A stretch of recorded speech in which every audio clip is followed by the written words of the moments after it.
Hail, Vibe Rant tribe, coming at you live and direct from me here in Springfield, Missouri. Gabriel from wherever the heck he lives, and Snake 19 Feathers Farm. You guys might not know, but Snake's regular, normal Christian name is Aaron, and he's called in before. You know, we're all part of the big spider family, but we haven't really featured our good buddy Aaron on his own dedicated episode, and I've been saving it for the spring equinox because the three of us and a couple other friends are all about to meet up. Yep. Heading down there tomorrow. So how you doing, buddy? Good. Feeling humbled, man. Got me out here on the front stage. I'm really looking forward to see you guys this weekend. Oh, well, what you're doing deserves definite attention, front and center. I already saw comments in the chat. They want to see the animals. They want homesteading tips. Like, you know, we were just talking about shoveling poop before we came on. How's life today? Today, great. We went to well, when you live out in the middle of nowhere, you do like bi-monthly trips out to get supplies. So that was today. Animal feed at the feed supply, farm supply, stuff like that.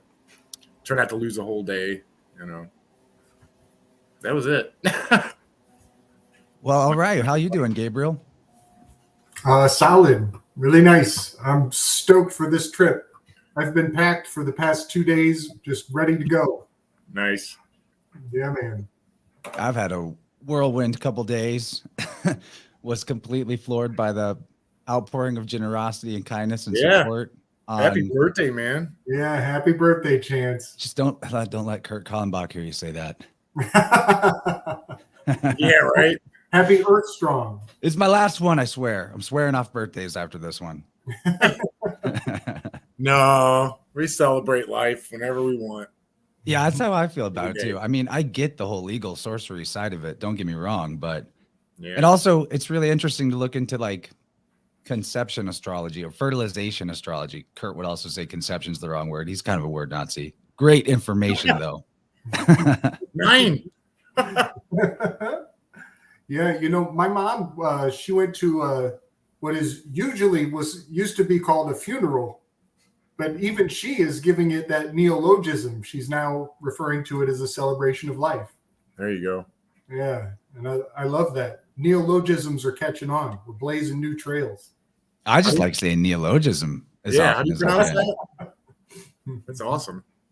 That's when you create a new word, everybody out there. Now you have a new word for whenever you create a new word. Neologism. Yeah. I'm going to say hey to everyone in the chat. What's up? 33 The Branch, Clint, Shannon, Davin, Stephanie, Stella, Seer Artist, Jake, Logan, Kalina, Eric. Wow, there's a lot of names out there. If I missed somebody, I'm sorry. And over on the Rockfin side, I see the False Reality Check, Pair, Duo, Prepping Dinner, watching the Vibe Rant. And Loco, you're right. This is a brand new shirt. Nice Mysterious Universe shirt indeed. Thank you for the lovely gift. You know who you are. That's one of my favorite shows. I think I've listened to that for like 10 years now. 10 years? They've been on for 10 years? I think they've been on for like 12 years. They're old school. They're professional. I love their placenta meth. Yeah, when they did that episode about the doctor, real life Dr. Strangelove. Yeah. Oh, I haven't heard that one yet. Maxwell Jacobson. That's the placenta meth guy. He's Dr. That's the guy. I went back and listened to it again last week just to refresh. So crazy. Yeah, just now that we're on it, we better say what the heck we're talking about. Yeah, so Dr. Maxwell Jacobson was basically the drug connection guy for the elites, and was hooking up the German Nazi whatever meth makers with his recipes. On his way out of Germany, he was running away from Germany, and he gave them his recipe, and then he came to America, and he had all these people on strings, and he was they called him Dr. Feelgood, and he was mixing a really nefarious concoction of methamphetamines along with like animal secretions of all sorts. It's really gross. Some of the things that might have been put in there, but one of the ingredients was placenta. And that is a big trigger for us around here because the placenta is it's a cornerstone to what the hell with this is going on in this world. And so it was an amazing sync that Mysterious Universe did a breakdown of this Maxwell Jacobson, who apparently was supplying JFK, and also who's the guy that did Moses in the Ten Commandments? Oh yeah, Charlton Heston. He was hopped up during out. the scene where he breaks the 10 Commandments. He was completely tweaking. Yeah, Yes, worth the further on investigation, what we now possibly. affectionately, which we now call it just placenta meth, is like our shorthand term for it. But Welcome to Earth.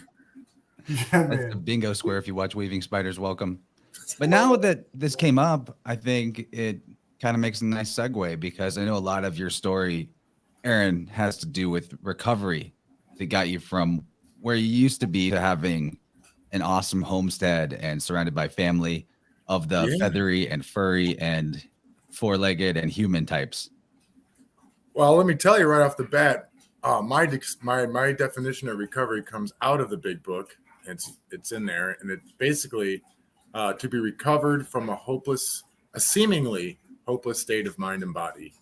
So recovery covers everything. We're all in some kind of recovery, and my initiation definitely was with substance abuse. And you know what? I'll tell you right off the bat, man. I can dial it in to when they put me on Ritalin as a kid.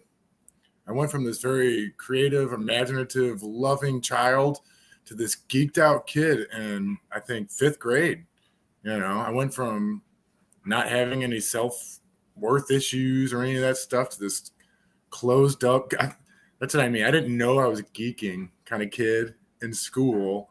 So and that ties to our conversation about Max and my fascination with that, with the amphetamines, because it's just all over the place. But again, with recovery, we're all in some kind of recovery, man. And I really like going back 12 years ago, with the YouTube and the kind of communities that we built up. A lot of these channels like yours right now were the voice in the dark.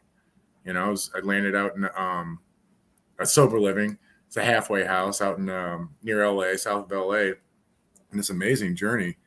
It started when I missed the birth of my son, my 3rd child, because I was in downtown St. Louis, where I like to hang out with all those sordid, like-minded people like myself. And I missed the birth of my son. It was like it used to be indescribable. I tried to describe what it was like when I came home off another.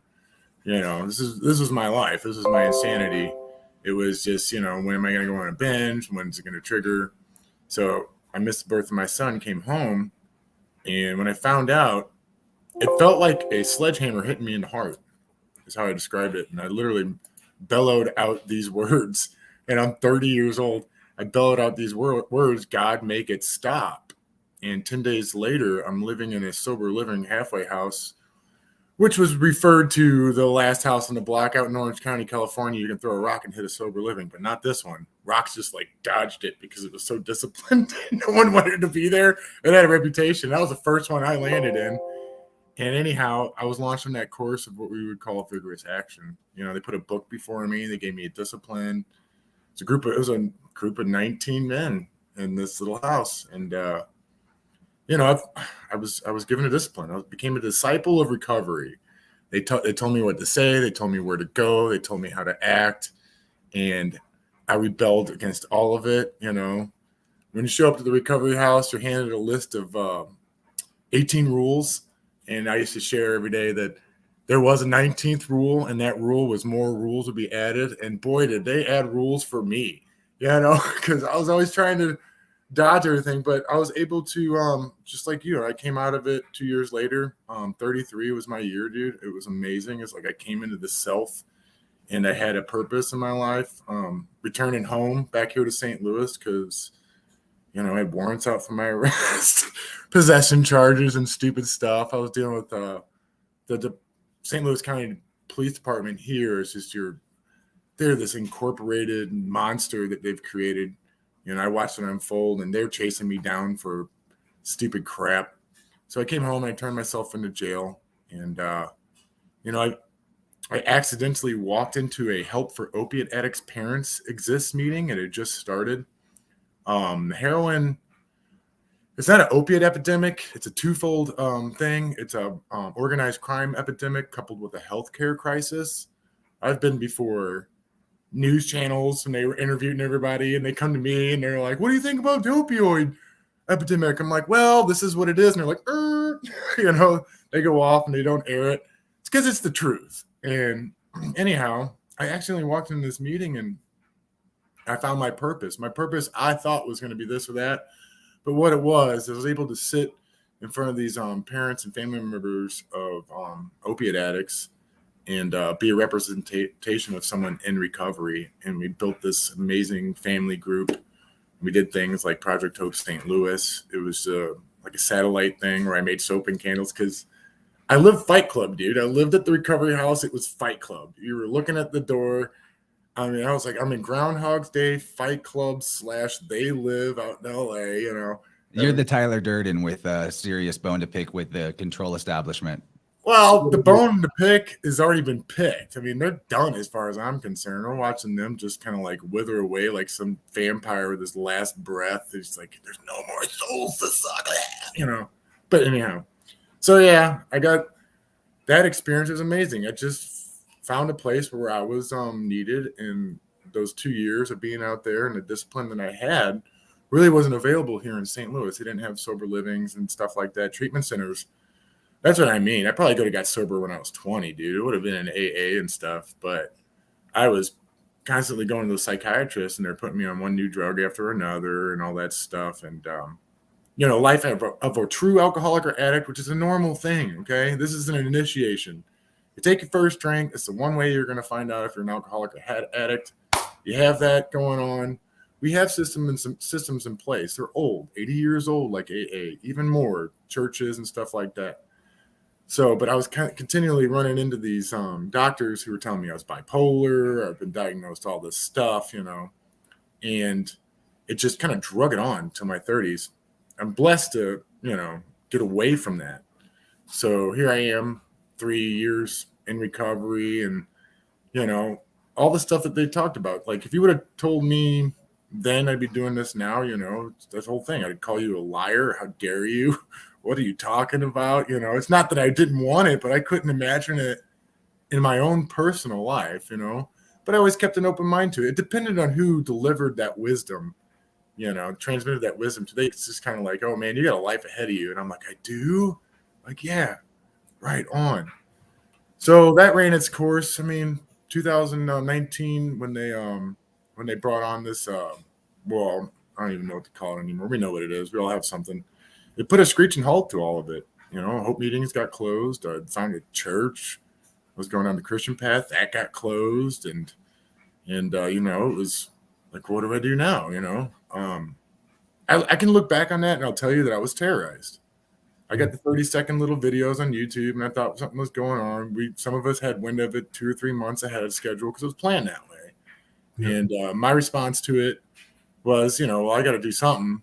I'd already been going up to New York. Neil Kramer was a mentor of mine, just like Chance or Gabriel or myself have been mentor other people through YouTube and our podcasting. Well, he was the voice in the dark.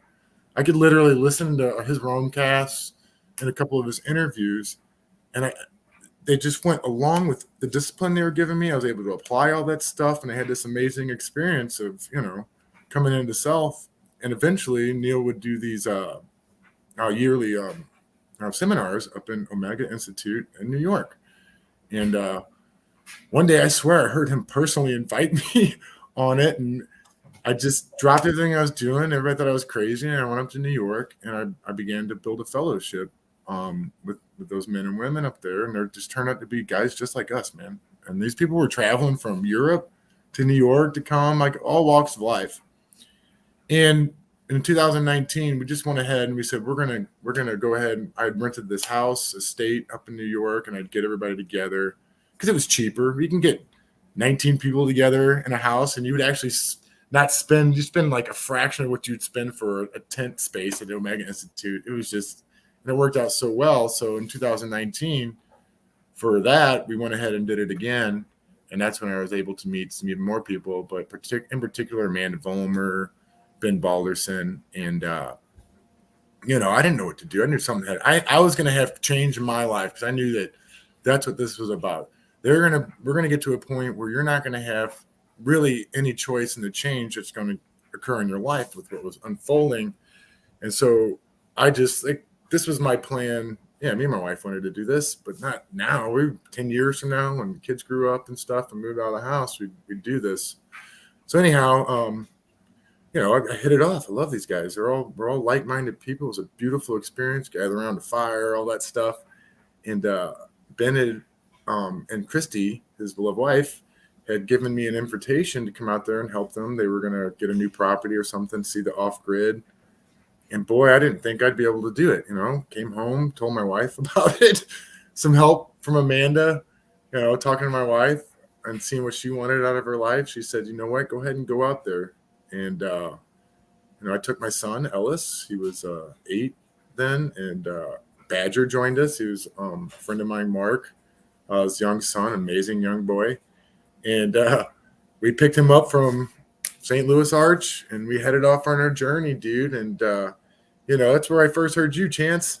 It was up there on Murder Mountain. We didn't have any cell phone reception or anything like that. So I'd sneak off the store and download what I could real quick for some poor reception. And somehow I ended up with an interview of you and Corrine, the cult priestess. I listened to that thing quite a few times, and I'm like, man, this is interesting. You guys were talking about vampires. And, nice. And here we are today. And now we continue on this fellowship and these amazing synchromistic experiences. So I don't identify so much now as I did. We're all in recovery, but I had a lot of trouble. I kind of fell into this, I'm an addict, right? That's who I was. And I didn't realize yet. I understood it was some kind of archetype or some kind of channel that came out of me was the addiction path. And I'm trying to transmit this wisdom to some people. It can be many things. Mine just so happened to be addiction. And that was the archetype that kind of came out, which was my shadow. So now here I am. I got into that stuff. And I didn't really get in too deep, but I was able to be out here in the national forest with my family. And at 41 years old, be able to really dig in deep and have the time and space for myself to do that. And so right now it's spring, and I'm going to be 42, and I am just looking forward to getting out there and being the best version of my higher self. And the proximity of fellowship, I want to carry a message on this one, guys. Get out, go out, meet each other, have little gatherings, do everything you can. The computer's great and all, but you don't want to be me when I was broken homeless in 2011, sitting on a bus stop, sad, sorry kid, and I remember recalling I spent so much time on Facebook. It just come out. I was really into that. And none of those memories, I couldn't recall in my mind, actual experiences with family and stuff. That's all you will care about is the friends and family, the proximity and being with people. You won't think about the internet memories or anything like that. I have that experience, and it was a big eye opener for me. So, I never probably would have gone more into the internet kind of thing. You're doing so well. I'm really impressed with how you do that. You're able to keep it all together and get everybody working together and stuff like that. I might have gone down that, but because of that experience, I'm kind of afraid of getting trapped in that. And I just really enjoy so much seeing people get together and this magic happen that if you don't know what it is, it's amazing. Just going back to New York and Rhinebeck with us around that fire and seeing where everybody's gone since then and the directions is just amazing. That's the magic. And it's not reserved to anyone for any special abilities or whoever they are. It's available to all of us. And I've seen it happen time and time again in my last 12 years, especially in my recovery work. Sorry, that was a rant. No, that's what we're here for. It's literally called Vibe Rant. It is. That's right. That's my vibe too. That's a good Yeah, vibe. dude. Thanks for sharing all that. So much comes to mind from what you're saying. And maybe I'll pepper this little bit of statementing with some questions, but I think what sticks out to me is the idea that everyone has this archetype of the shadow of the hedonist. I think that's how Beth Martins would probably categorize addiction on the spectrum of archetypes, right? Yeah. And the hedonist archetype and on its own isn't just shadow. It's a necessary developmental step, and it remains a component of our life experience no matter how we interface with it and relate to it. And the interplay between that particular archetype and our other inner selves, the different versions of ourselves that we can express and communicate with, if we're aware that they exist, is also part of what leads to whether or not there's a shadow hedonism expression or a more positive one. Because, at the core, that archetype is just seeking pleasure and enjoyment and fulfillment out of life, which life actually naturally should and does have all of those aspects. And I think part of the shadow aspect of hedonism is that you start thinking like the only way to access this version of contentment, satisfaction, pleasure is through these behaviors. And if I'm not doing those, then I got nothing going on and nothing's going to happen that will fulfill that. But that's completely untrue. You're actually programming universe to only give you that version of it. Because if you change your relationship to pleasure, enjoyment, and fulfillment, then it's always going to be a part of your reality, because it's literally part of you, who you are, your inner self, your greater psyche. And for how to break out of that sort of downward spiral, negative feedback loop, slump, whatever you call it, it's a really mysterious process. And I think it's extremely relevant that you brought up that point of your experience where you're like, God, make it stop, or exactly how you said it, because that is powerful withdrawal of consent from the previous model of behavior. But for me, it was also emotion. Remember, emotion. Imagine that chakra being so closed that when it was blasted open at that moment, and with those words and that intention, it literally just unfolded. So that is my foundation when working with that magic, which I find to be emotion and what you do with it. Because like you said, all those things as pleasures, and these things are going to bring you to a feeling and an emotion. What are you doing with it? How are you integrating it? Are you getting fulfillment and all that stuff? So yeah, I'm sorry, I didn't mean to interrupt. No, we're here for you, buddy. Yeah, that's interesting too that you bring that up. It is really important because a lot of the stuff that falls into that category of addictive behavior in terms of substance abuse, a big spectrum of it is stuff that you smoke, and that's hitting the lungs and affecting the heart. And the heart chakra, solar plexus chakra, will and emotion are both in the mix right there. Yep. I bring this up a lot, but in the biofield, the lungs specifically, whenever we do things that are harmful to our lungs, it's actually us crying out to try and notice in ourselves that there is repressed grief or sadness. Almost always is what the lungs are holding on to when we're doing something like that. So whenever you had the experience of like sort of earth shattering, missing the birth of your son, that is probably like, a spike and a hammer, chiseling the armor around that heart chakra and just cracking through. So all the emotion comes out through that one channel vector of this particular grief-inducing experience, right? And that's probably a big part of what helped you move forward. And the other thing I want to point out is that to even get to the place where we can build a different life, because you were talking about the moment where like, I can have a life. Yeah. It's crucial that we have to actually be able to hold the vision, or at least imagine a potentially different life for ourselves. And that's where purpose comes in.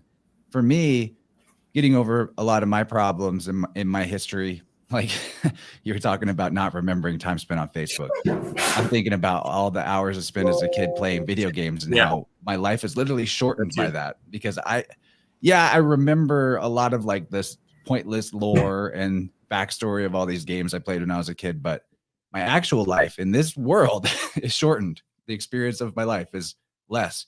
Like I look back and there's just big gaps of, I don't really remember what happened around that time or that age, you know, because I'm just in that loop.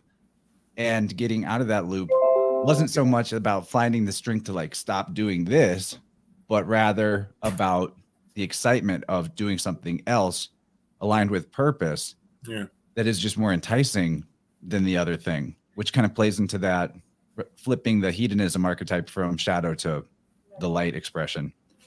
So I don't know where the question is and all that, other than like imagination and purpose. Well, you know, how that fits in. Like I'm gonna tell you right off the bat, Chance, like you've got a badass life ahead of you, dude. I look at you at 33 and I'm like, yeah, he's doing it. Cause you know, same thing like I was doing it. And then here I am looking, wait, hold on. Here, I'm looking at Gabe and I see him ahead of me and I'm like, he's doing it. You know, that's you're blazing a path ahead of me. And, you know, I think that about all kinds of people in this tribe. Ones that have an on-screen content presence and not. Like, imagine a world without it, though. And so back to what you were saying, like, you know, I got all those, you know, wasted time in video games too. But I guess we just have to get that experience, because now that we know that is not, you know, so you're a good example as to someone who's away from video games, out there living life and experiencing synchronistic. That's like, dude, that's the best video game in the world, ain't it? And, you know, that's what it is. It's not wasted time. We have a saying, our past is our greatest asset. With it, you can avert death or misery for another, fill in the blank. You know, the thing that's most valuable in this realm was probably experience. And you're out there getting experience, good or bad. The thing is, what are you doing with it? You know? So, you know, I remember, I don't know, video games still, I couldn't if I tried. There's so many things I can't even do if I tried now. And I'm amazed. I kind of feel like I can look at that world of Babylon, is what we can call it, just your average city or anything like that.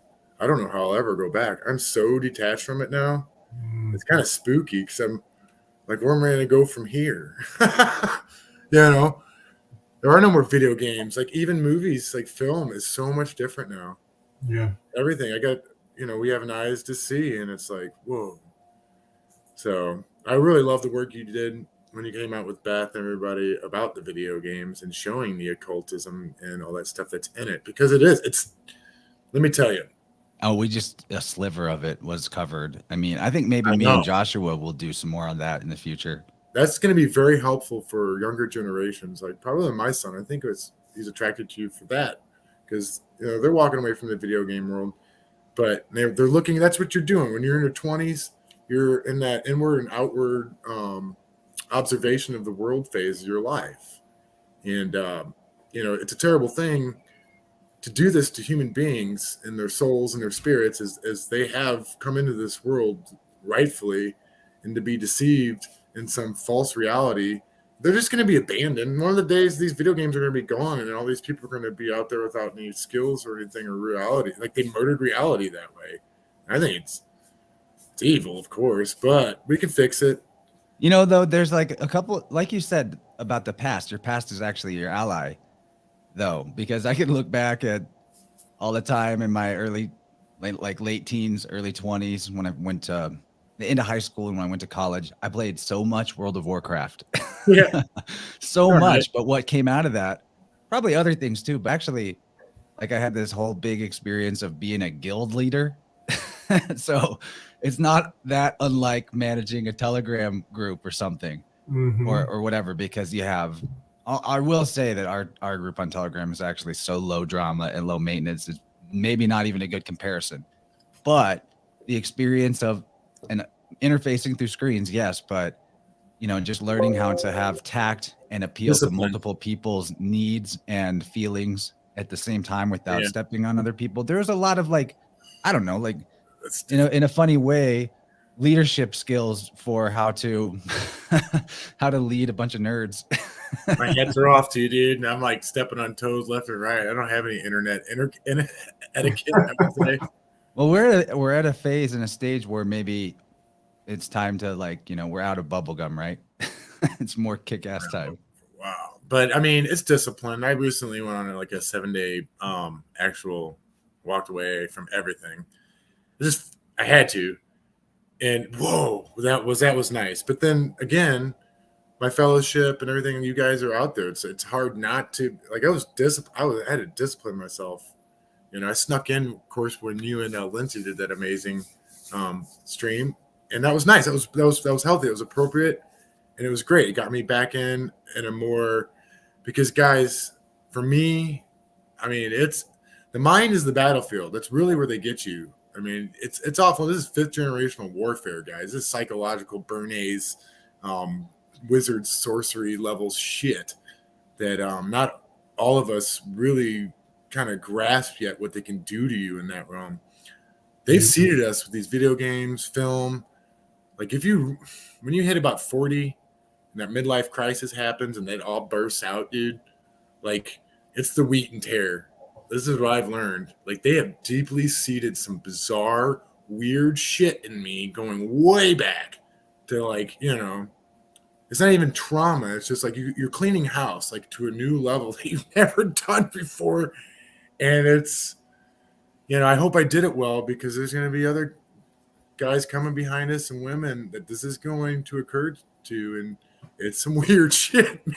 It's kind of like, I think it's Star-Lord when his dad, he finds out he's a god and he can create whatever. And he's like, I'm about to make some weird shit because this shit.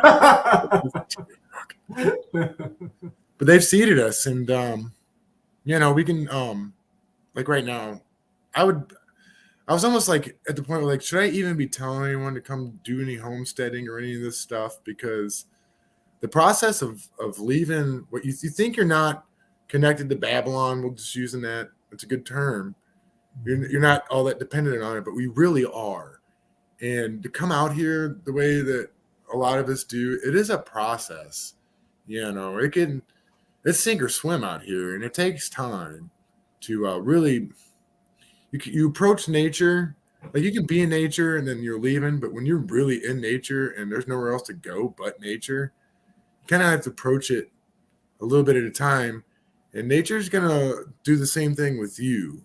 She's gonna work with you in a little bit at a time, because it's a lot. It's a completely different world, and it's great because I need the time and patience and love from nature out here. Because you got to let go of a lot of stuff too. You got to let go of a lot of stuff that you're not sure you're ready to let go of. I'm going to talk about $40. I was before 2019 and I was doing great, man. I got all the things back. Had a great career in the union, and I was successful. I was making a lot of money and stuff. But we have a saying: the more money you make, the more money you spend. I didn't know what to do with it. I spent it all in a summer out in California and this project here, but. Real life experience, though, pretty crucial, I'm sure, because you went and hung out with Baldy, right? And you probably picked up a few things as his farmhand. I wasn't his farmhand. Hell no. Me and Ben are peers, dude. He's a real dude, and it was great. I spent more time with Christy and Cheryl and the kids when they were back there, and this is another thing I'll tell you. When I went out there, dude, it was like it was a rainstorm of all my shortcomings, all the things that I really needed to work on. It wasn't, I discovered strengths I had, yeah, but it was more the other, like, there was parts of me that I was able to look back on and see, and I was like, oh my God, because I'm not really. You weren't that far out of it from that point. But, that's what these adventures are designed to do. I see. They show you these things and the things you can work on. You're out there. It's like I wasn't working 40 hours a week. I wasn't losing my life to that shit. I actually had time with my son. Like, me and my son never really had that time. This is the boy that I missed his birth. And I think people are afraid of that kind of time unconsciously. They feel like they need to fill the time, because if they had any void or space at all, then things rush in. I mean, not our people or not everybody, but no, right, in general. I believe that that's an unconscious fear. It ties into the fear of being successful. Like, what would my life be like if I actually was and had to be responsible instead of just like watching cuties flicks all day? Dude, for me, it was, so that's what I had found myself in 2000, by 2019. I was so jacked up, dude, doing the recovery work. I mean, I still had yet processed all that. You know, we lost so much. People have no idea what we lost with the opioids and the deaths. Okay. I mean, it's incomprehensible. We still haven't even dealt with that. Every single one of those has an orphan child. They've lost a critical family member in their life. These are good human beings. They just were presented with something they never saw coming. You know, you were having to adapt and make new moves as soon as something came. So that was on me, you know, and I had to, that was on me at that time. I was very aggressive, very, you know, like we got to do something and stuff like that. You got to take action, because if you don't, and being out there, and although it's good to always be alert, aware, and able to handle situations and stuff like that, the truth is, man, being on Murder Mountain, those people were probably the most civilized people I met than anybody out there. It was a beautiful thing. And, you know, meet complete strangers off the internet and then gather them up like that, they all got along, everything went well and stuff like that. So, but what I'm trying to get to is, yeah, man, I was afraid of that time, because that time out here as well, but just me, there is no, when this thing gets loud, and it does, when these thought streams come in, it's difficult for anyone to really grasp a hold and see what's going on when you got all the outside distractions in the world going on. So, you know, again, it's what I was trying to describe earlier, because I'm still trying to articulate this as I'm looking at my last couple years, and seeing in the transition into homesteading is, you know, you got to work on this. If you really got to dial it in and determine, what are your thoughts? What are yours? You know, we have group thought streams. We're all tapped. This synchronicism thing we're talking about, this is a thought stream, living consciousness that we are tapped into as a collective. It's a good thing. We're all looking at it. I would even call it source. It is source, and we're tapping into it. We're learning how to interpret it. These were what our ancestors did. They were tapped into these subtle energies. They knew this stuff.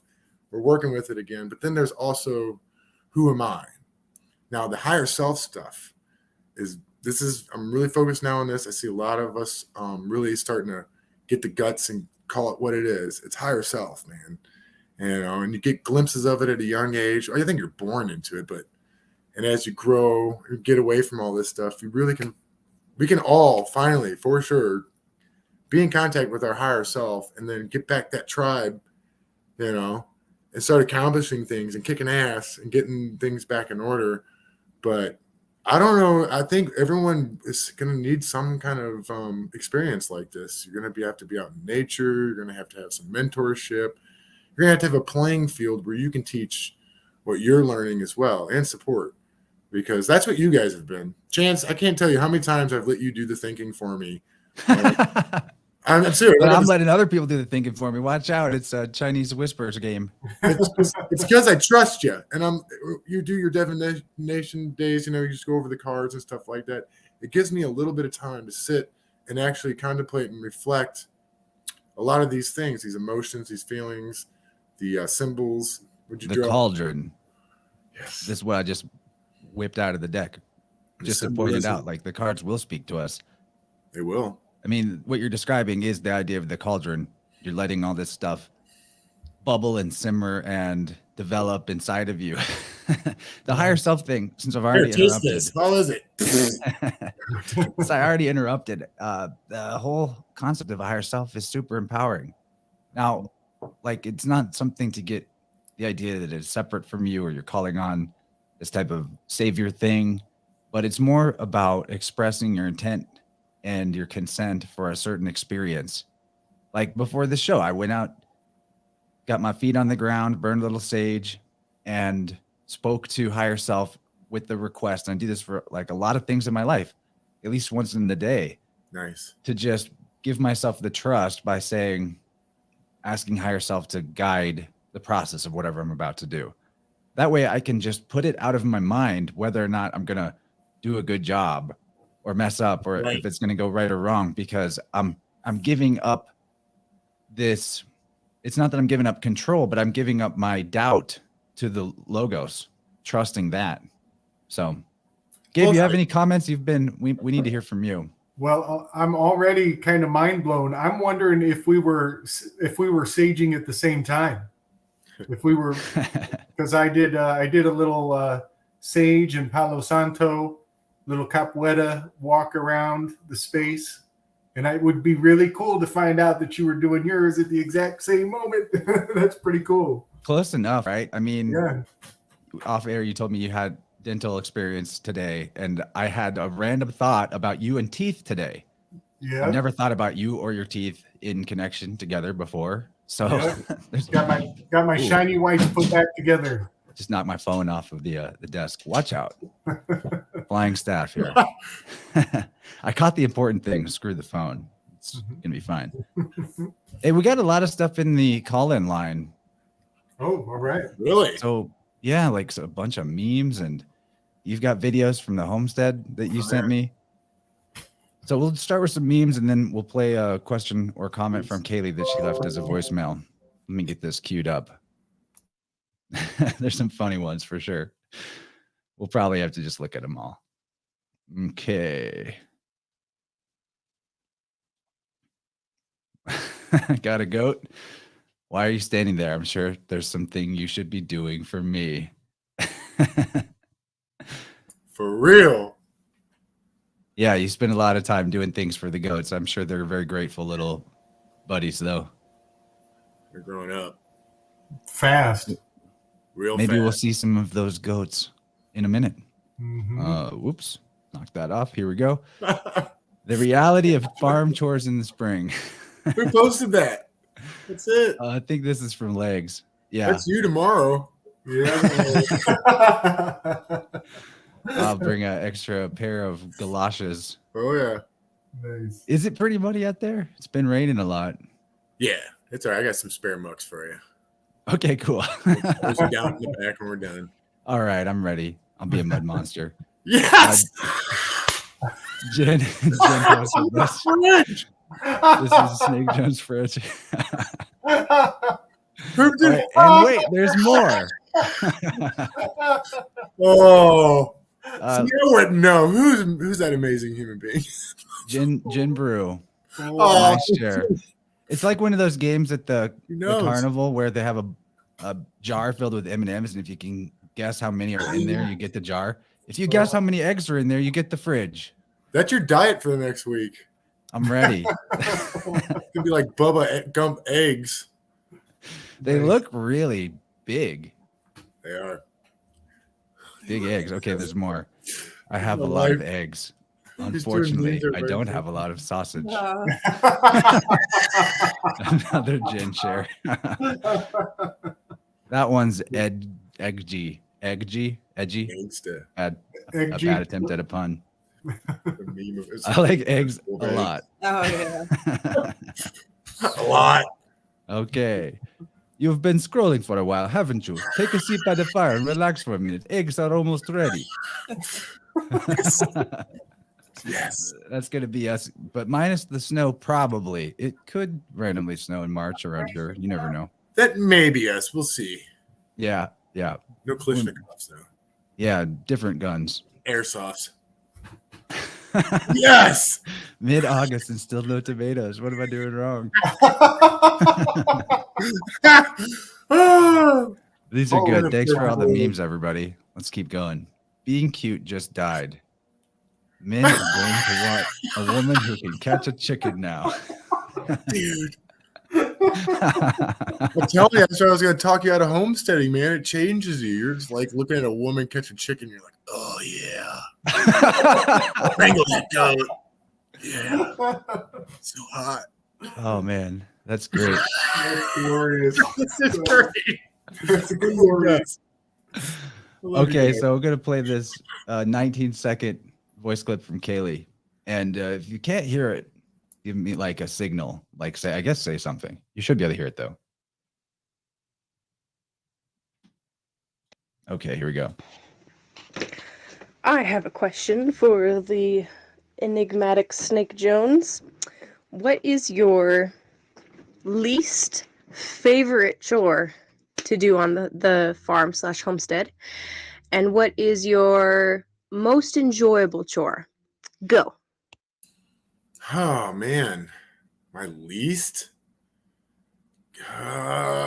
watering, watering plants.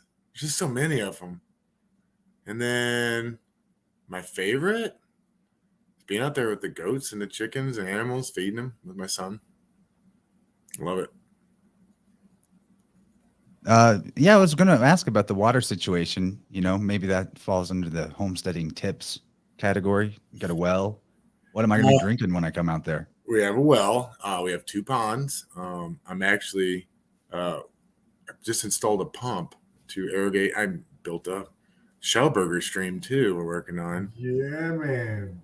But it started off hauling buckets of water, dude, up and down to the coop, buckets of water, and I finally got smart. Got a 55-gallon drum, a couple of them, put a pump in it. Someday maybe some irrigation. You know, it's all sweat equity and time. You slowly build. So I am gonna have some irrigation into my garden this year for sure, because like I said, the watering. Looks like we got more. She sent us more voice, so maybe we need to just send her a link. Haley's awesome. Yeah, she should fly out and visit tomorrow. Get a ticket. Come on. They're around that More. fire. More InnerVerse Tribe for the meetup. Okay, here's another one from her. Thanks, Kaylee. Yeah. Love getting the voicemails, people. Okay, second, I guess third question for Mr. Snake Jones here. Mr. Snake. When are you building your forge? Or actually, first of all, when are you building a smelter so you could smelt down those giant chunks of freaking iron? And when are you making a forge so you can make a sword? That's what I really want to know. That's what's on my heart. I didn't know you had a lot of iron. It's not a matter of when. Is that to protect you from the fairies invading? It's gonna happen. Yeah, dude. You wait till you see him. I got a actually big one that's like this big that I can't pick up by myself. So Chance, if you remind me, it's just right over here. You can help me haul it back. Yeah, that's what I'm there for. Freaking glorious. Manual labor.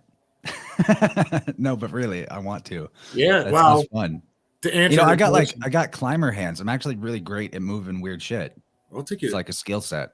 I'm gonna take you to Elephant Rock. I really want to. I hope that happens. Take me where? Elephant Rock State Park. Oh yeah. You haven't been there, have you? I feel like you've been all over Missouri, especially parks. I've been there, but it's been a long time. Okay. And you know, nature changes over time, and it's always its own experience. I really want to go and show the non-Missourians what it's like. We have really great nature out here. It turned out that after Scamdemic, this ended up being one of the greatest places in the entire world. It's like super chill out here, and we do have a lot of unspoiled nature. Nice. We do. Back to your question though. I am down the road, but I'm just collecting iron and rock right now. So definitely love to do that. I miss welding. I miss all of it. Mm-hmm. I love that idea. Forging your own sword. Man. I could. You could too. Extra. Go ahead and forge a scalping knife too. It's everywhere, you know. Mm-hmm. It's everywhere around here. This landscape out here, like so. Just real quick, I discovered that during 1811, 1812, seismic event or whatever event it was, and it was an event. You know, where I'm living now is you could see it, dude. You could see like how all the top layer of everything just kind of crumbled and heavy stuff rose up. We have lots of caves here. We're in that area. Lots of crystal. So it's funny how when you start taking a look at your forgotten history and some things start making sense that you didn't really notice before. And it's here in the landscape of Missouri. Oh, I'm gonna want like maybe a little more elaboration on that. Yeah. I got that book. It's the Forgotten Earthquake of 1811 to 1812, and it's more Right. than just that. Yeah, it's fascinating. Every time I go into it, I'm off looking at something else. But the landscape that we're looking at here in the United States is not the landscape that our ancestors, even they say who colonized this, looked at. Missouri alone was a pine forest from the whole thing. They strip logged it. The entire state was strip logged. By 1850, there was nothing. They logged it all, and they used all the river systems here, all like the river laws and all that stuff that we have in place in Missouri, and all that stuff, like the tributaries and all that stuff, were used to transport logs to God knows everywhere, wherever they were building. And they replanted a lot. You can find it in conservation history. Like we get blackberries out here now because of the logging. Conservation brought in new plants after that but Missouri, our elm trees too. We had these elm trees that had 40-foot wide bases that people lived in. They were hollowed out. And you wouldn't believe me until you go out in the woods and you see all these oaks that are hollow and they're still standing. A hollow tree is a very common thing, but they were a lot bigger when our ancestors, people were living in them and stuff. So That'd be quite a hollowed home. Yeah. Nice. Hollowed. Catch I it. guess. That sounds Yeah. really nice. So yeah, I That's mean, cool. yeah. I was on with Rising from the Ashes a few days ago with Dan Unaki, and actually maybe on his solo show. It may not be the joint effort. It might just be Dan's show. Check that out. And I was mentioning your book. I was telling him that the earthquake and I forgot the year, but that's good to review. 1811, 1812. So another part of that history is also Tecumseh and who he was. Oh, Okay, man. remember you were talking about a lot of us, Egypt and America. Well, this character here was royalty, but he prophesized all this. He did some.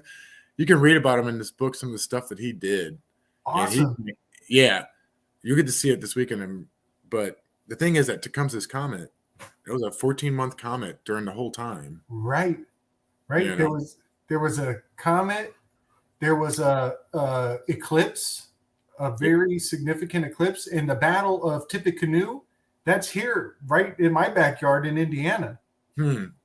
And the whole history of that Tippecanoe battle it's pivotal. It's super important, and it doesn't get the attention it should, but it all relates to Tecumseh, whose brother was a shaman, and his brother put a curse on General Henderson, and General Henderson went on to become a president, and the curse struck him like just a few months into the presidency. And then every 20 years, the president who comes in on the 20-year mark, the inauguration on the 20-year mark, they end up dying mysteriously, sometimes assassinated, sometimes assassination attempts. They almost die. And guess who is lined up for the next one? I haven't thought about this since Bush. Who? J. Obey the Jinn. J. Obey Jinn is lined up for the 20-year assassination curse of Tecumseh's brother. That's Uncle Hair Sniffer. If people are not sure who Gabe is talking about. Yeah, man. He's lined up for the Tecumseh curse. Joe, I'll sponsor your boy. Come to a Hope meeting. I'll help you. It makes incredible sense. There's been a ton of signaling that Kamala will be the whatever. What's your nickname for her? Cop Mala. You're cult actors. She's a They're cop. cult actors, man. They're Yeah. nothing. They're nothing. I know. They're It's a big, hilarious spell just to They're get not even people to worthy think of a that they curse. have any say or power in the first place. They're literally TV actors. Right. There's an artist who has been commissioned for multiple presidents to do the presidential painting, and it's an informal one. It's not like the one where he's in the White House. It's these informal jobs where they're sitting at a poker table with a bunch of other presidents and other celebrities, and they're all palling around, laughing at each other with their trademark smirks on their faces. And there's a series of it. There's like one from Obama, then there's one with Trump in it. And in all of his commissioned works, he has this lady approaching the table from the shadows. And if you look at the lady, she's Kamala Harris, man. In both of them, it's Kamala Harris. It's Sure, it could be something else though. Well, she is. Her face is obscured, but the hair is Kamala's hair. It's her profile. Feminine. They've been foreshadowing her for a long time. And that name, Eris, you know, it means princess in Hebrew, and it means Eris, which is the goddess of chaos. And the heiress to the throne if something happens to the Fresh Prince of Smell Hair. Yeah. Oh, all I can do is laugh, dude. See, that's hey, you're when you say that you take the thoughts from me, I took both of those jokes about Biden from what's his name, the guy from Media Monarchy, James Evan Pilato. He's Nice. hilarious. Yes. Only place I like to get Jared. news because he makes fun of it so viciously. It's our brother Jared. Your latest video on the absinthe. You know, my son just recently asked me, Dad, can you tell me what loosh is? And then you made that video, and I couldn't tell him, but I wanted to. And you did it because that's it, dude. That is it. When I realized I was getting loosed for real, it was the last straw. I'm so done with it. Right. You know, I'm empowered by higher self to just take a stand and go, I'm not your food anymore. What are you gonna do now?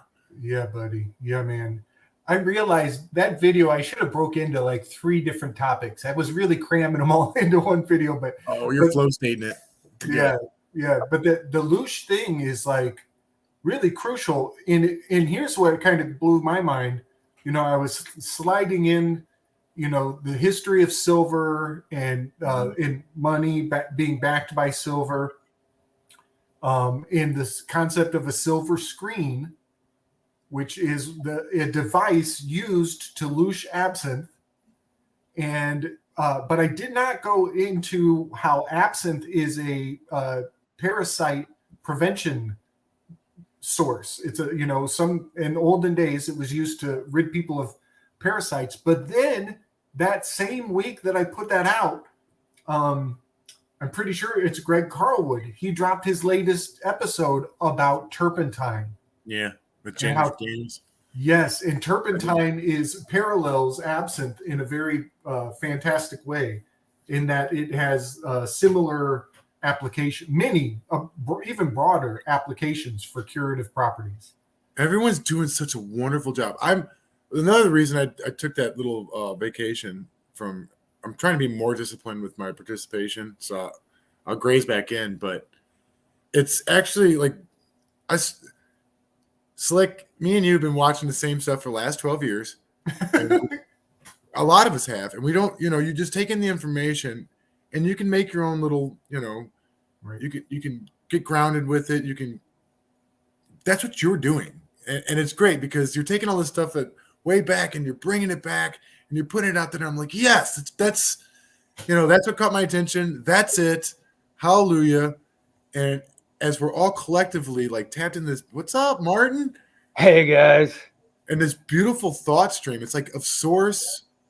It's the Akashic record or the ancestral well or something. And we each we're dipping our toes in it and we're bringing something out.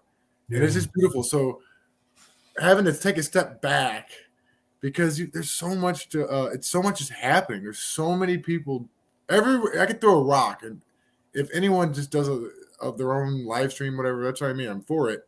Mm-hmm. But you guys it's just everybody's doing great.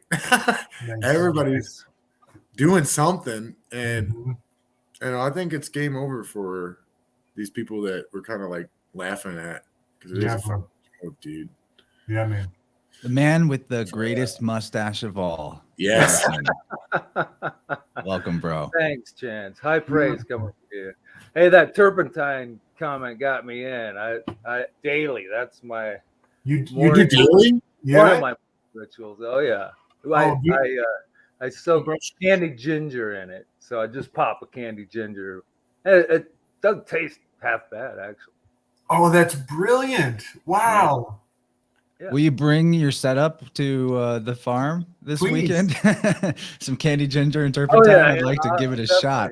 Bring that along. You bet. Oh, that would be It's such not a treat. I'd like to great. learn by observing and then doing, and then maybe, you know, incorporate that, because I haven't done I mean, I talk about detox and cleansing a lot, but I haven't done much to rid myself of parasites. And Those parasites, man. Yeah. it's Yeah. crazy what they got in terms of a lock on our consciousness and our self-image and our inner dialogue, like way beyond what materialism would allow you to believe was possible, in terms Yeah, of man. how these things in our inner biome can actually affect how we feel on all kinds of spectrums. Definitely.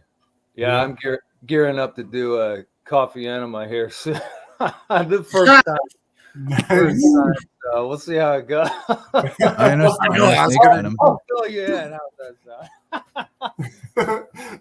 What are the preparatory steps for that? 10 more minutes. Gotta be the right temperature. I am the enema thing and then coffee. I hear green coffee is supposed to be better though. You know, unroasted. Oh, Well, roasted, you know, it kind of makes Right. sense to me because when you burn something, it gives off those carcinogens, right?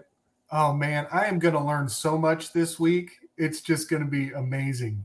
I'm going to be. Oh, me too. Me too. Yeah, I'm going to have I'm really my looking notebook. forward to it. Snake. I got a cougar outside. I'll be right back. Yeah, get out Holy there. shit! Say cougar.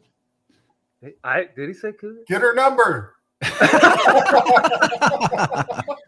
one. See, Gabe. this is because of that comment about, you know, you start easing your way back into nature, it starts easing its way towards you, inching its way into your sphere. Man, it's got That's a cougar crazy. out there. So that's a thing. He got a He's got phone animals. call.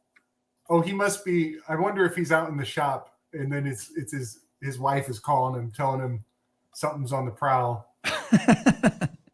Yeah, right. That's pretty wild. It's You too know- bad he muted, or else we could get the. Oh, I knew it! I knew it! There he He's goes. going. He's getting the gun. I knew it. Cowboy up. Oh man, I wish he didn't Ooh, mute. he's gonna shoot a cougar. No. Zero, your dog is like, no, is he after me? You want to go? Wow. chase cougars? Maybe he'll just. That'll be scare a it first off, for just the- Scare it off. With That's the the gun. first for my live streaming life, is somebody needed to go chase off a cougar in the Yeah, middle of a that's show. crazy. That's crazy. Wow. Yeah, it's one for the books. Epic. You know, there's something that came to mind while we're waiting for Snake to come back. When the idea came up of like that kind of unknown earthquake around 1812, Yes. and how there are a lot of things in our history that seem to just pop up, and now we all know about it, but it was like an unknown, or maybe not a thing. Who knows? Like that, you and I both looked at this Mandela effect stuff the other day more deeply, and I wasn't really, you know, that keen on the idea.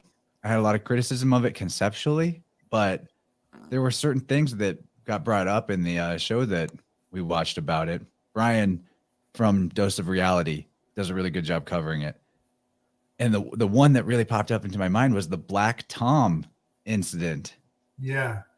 And we're going to talk about this in the future, but I just had to bring that up because, like, what's going on in terms of the history of places that are not that well known about in general, more wilderness areas, could be quite mutable to our perception of what our ancestors were like or what they were doing. And what we find under the ground could be definitely a function of our expectations. Just like the future, it manifests out of our belief of what's possible and the potentials that we hold within ourselves. I think the past is the same way. I think both future and past are emergent out of the present rather than linearly going from past into present into future. Maybe it's some of both, but the Black Tom incident, for anyone that doesn't know. And I heard about this I heard him. Yes, Alpha Warrior, what's up? That's Mike Winner. I heard Brian on AlphaCast. That is what I'm talking about. You recommended I check that one out, and I was like, there's way more to the Mandela effect than I realized. But the Black Tom explosion was in 1916, apparently the Germans bombed a railroad train car depot in New Jersey. So it turns out there's a lot of times where now the Germans actually attacked U.S. soil during World War II. And I know for sure in high school, in college, all the World War II history I was taught, no attacks on U.S. soil other than Pearl Harbor. So stuff like that is really mind melting. Hope that cougar's okay. I would be scared for its life with Snake. He's a tough cookie. I learned maybe in the last year about some attacks from Japan, much later in history, much more recently.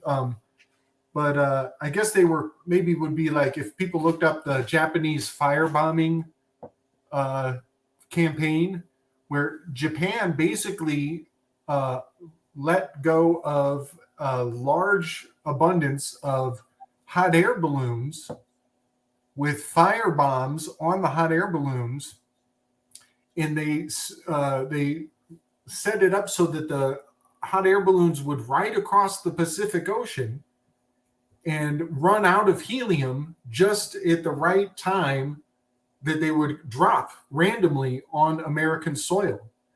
And that attack was almost scrubbed from history, but somebody dug that up, and that was mind-blowing for me to just kind of point out that we have these vulnerabilities. And theoretically, and this is me kind of taking that little tidbit to the next level, but what if HARP is designed as a preventative measure so that they can never do the same strategy again? If they ever bring anything over on riding on helium, riding those natural flows, weather flows, that HARP has the ability to shift it or prevent it from ever happening again and divert the natural, what would be a natural process. Just an interesting thought that HARP has that weather defense potential. Yeah, I'm going to make a really quick redaction. I said World War II, but 1916 is World War I. But it was still the Germans. Good catch in the chat there. 13. A lot of eyes on that screen name. Yeah, anyway, Martin, you have any comments on this? I think Snake forgot his bullets. You see him come in there real quick? He grabbed something and ran back out. Or maybe he ran out of bullets. He's reloading. Yeah, I don't know about the HARP deal. I personally, I think it's a little more nefarious than that. I think there's good evidence, the weather control, all that stuff. Yeah. They're bad actors, in my opinion. As what government agency isn't? Yeah, HARP is interesting in so many ways for me. Like, I listened to a retelling of the myth of Orpheus. The myth of Orpheus. And the harp is it's his implement from his myth, or one.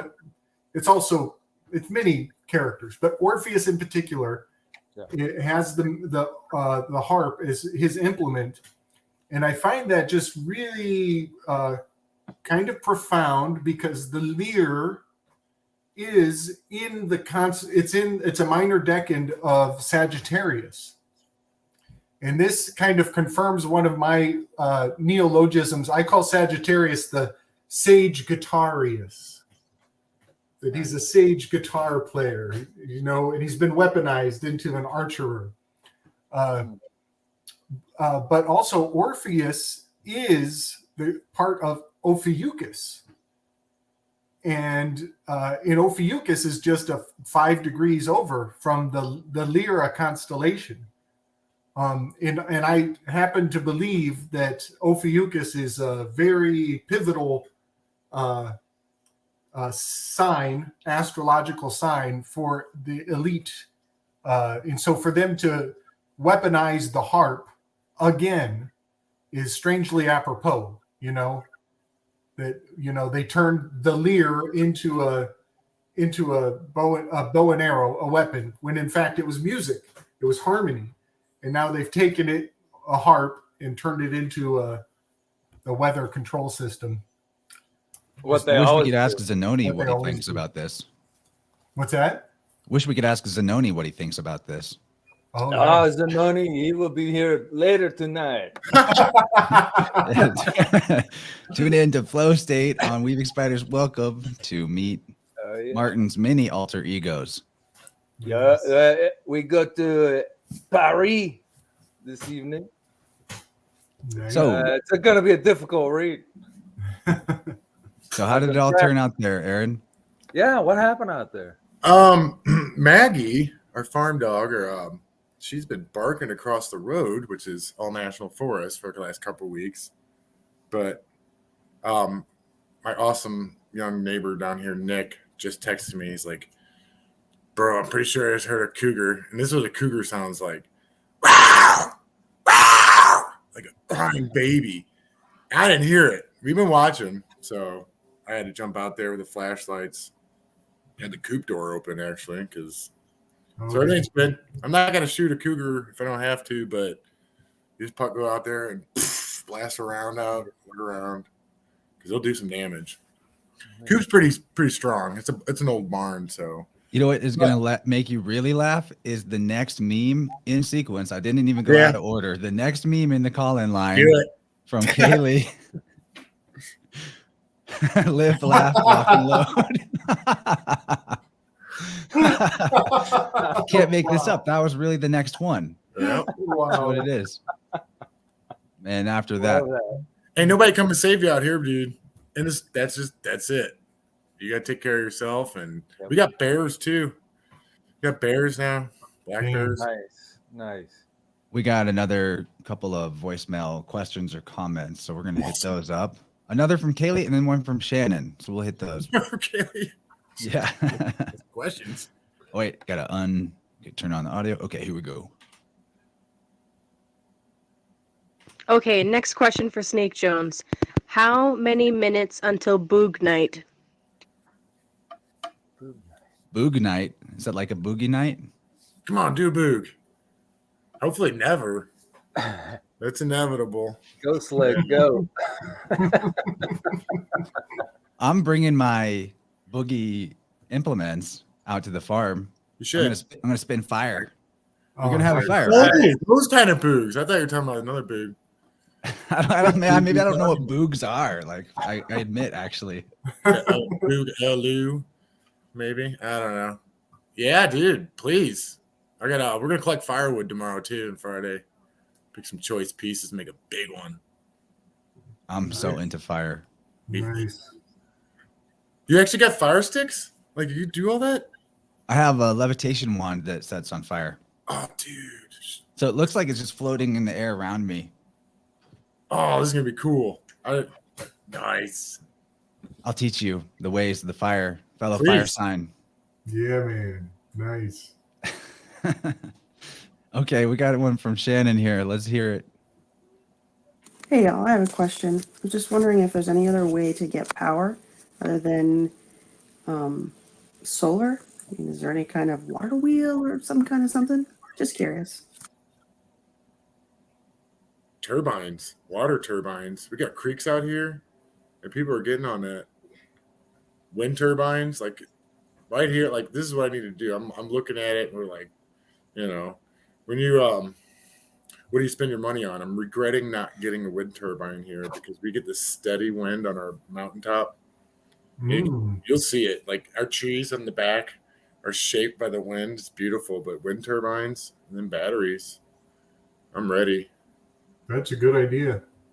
Well, it's you're out here, and this is the transition you do. Yeah.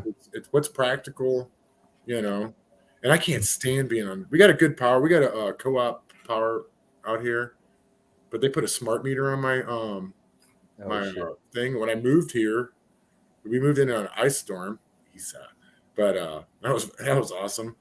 And then a few weeks later, we got a snowstorm, and they shut off my power. I was driving 2 hours to work and back every day up in St. Louis, and I come back on a 4.5-hour drive in a snowstorm to find my power out.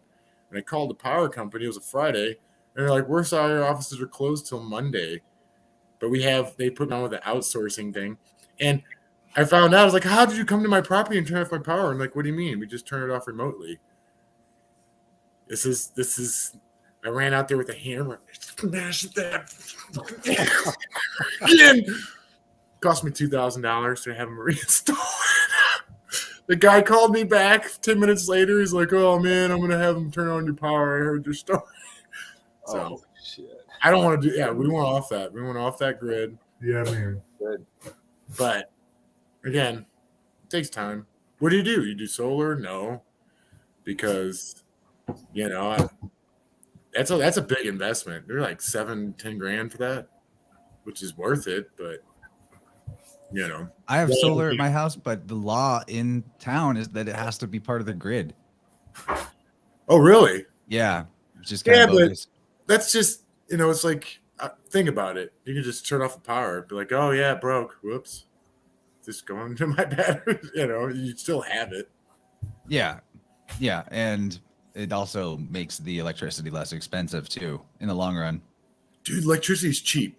Okay, I worked at power plants. I've been a welder and a pipe fitter. I've been to a lot of power plants, coal plants, all that stuff. They're so efficient right now. They're like at 99.99% efficiency on their furnaces.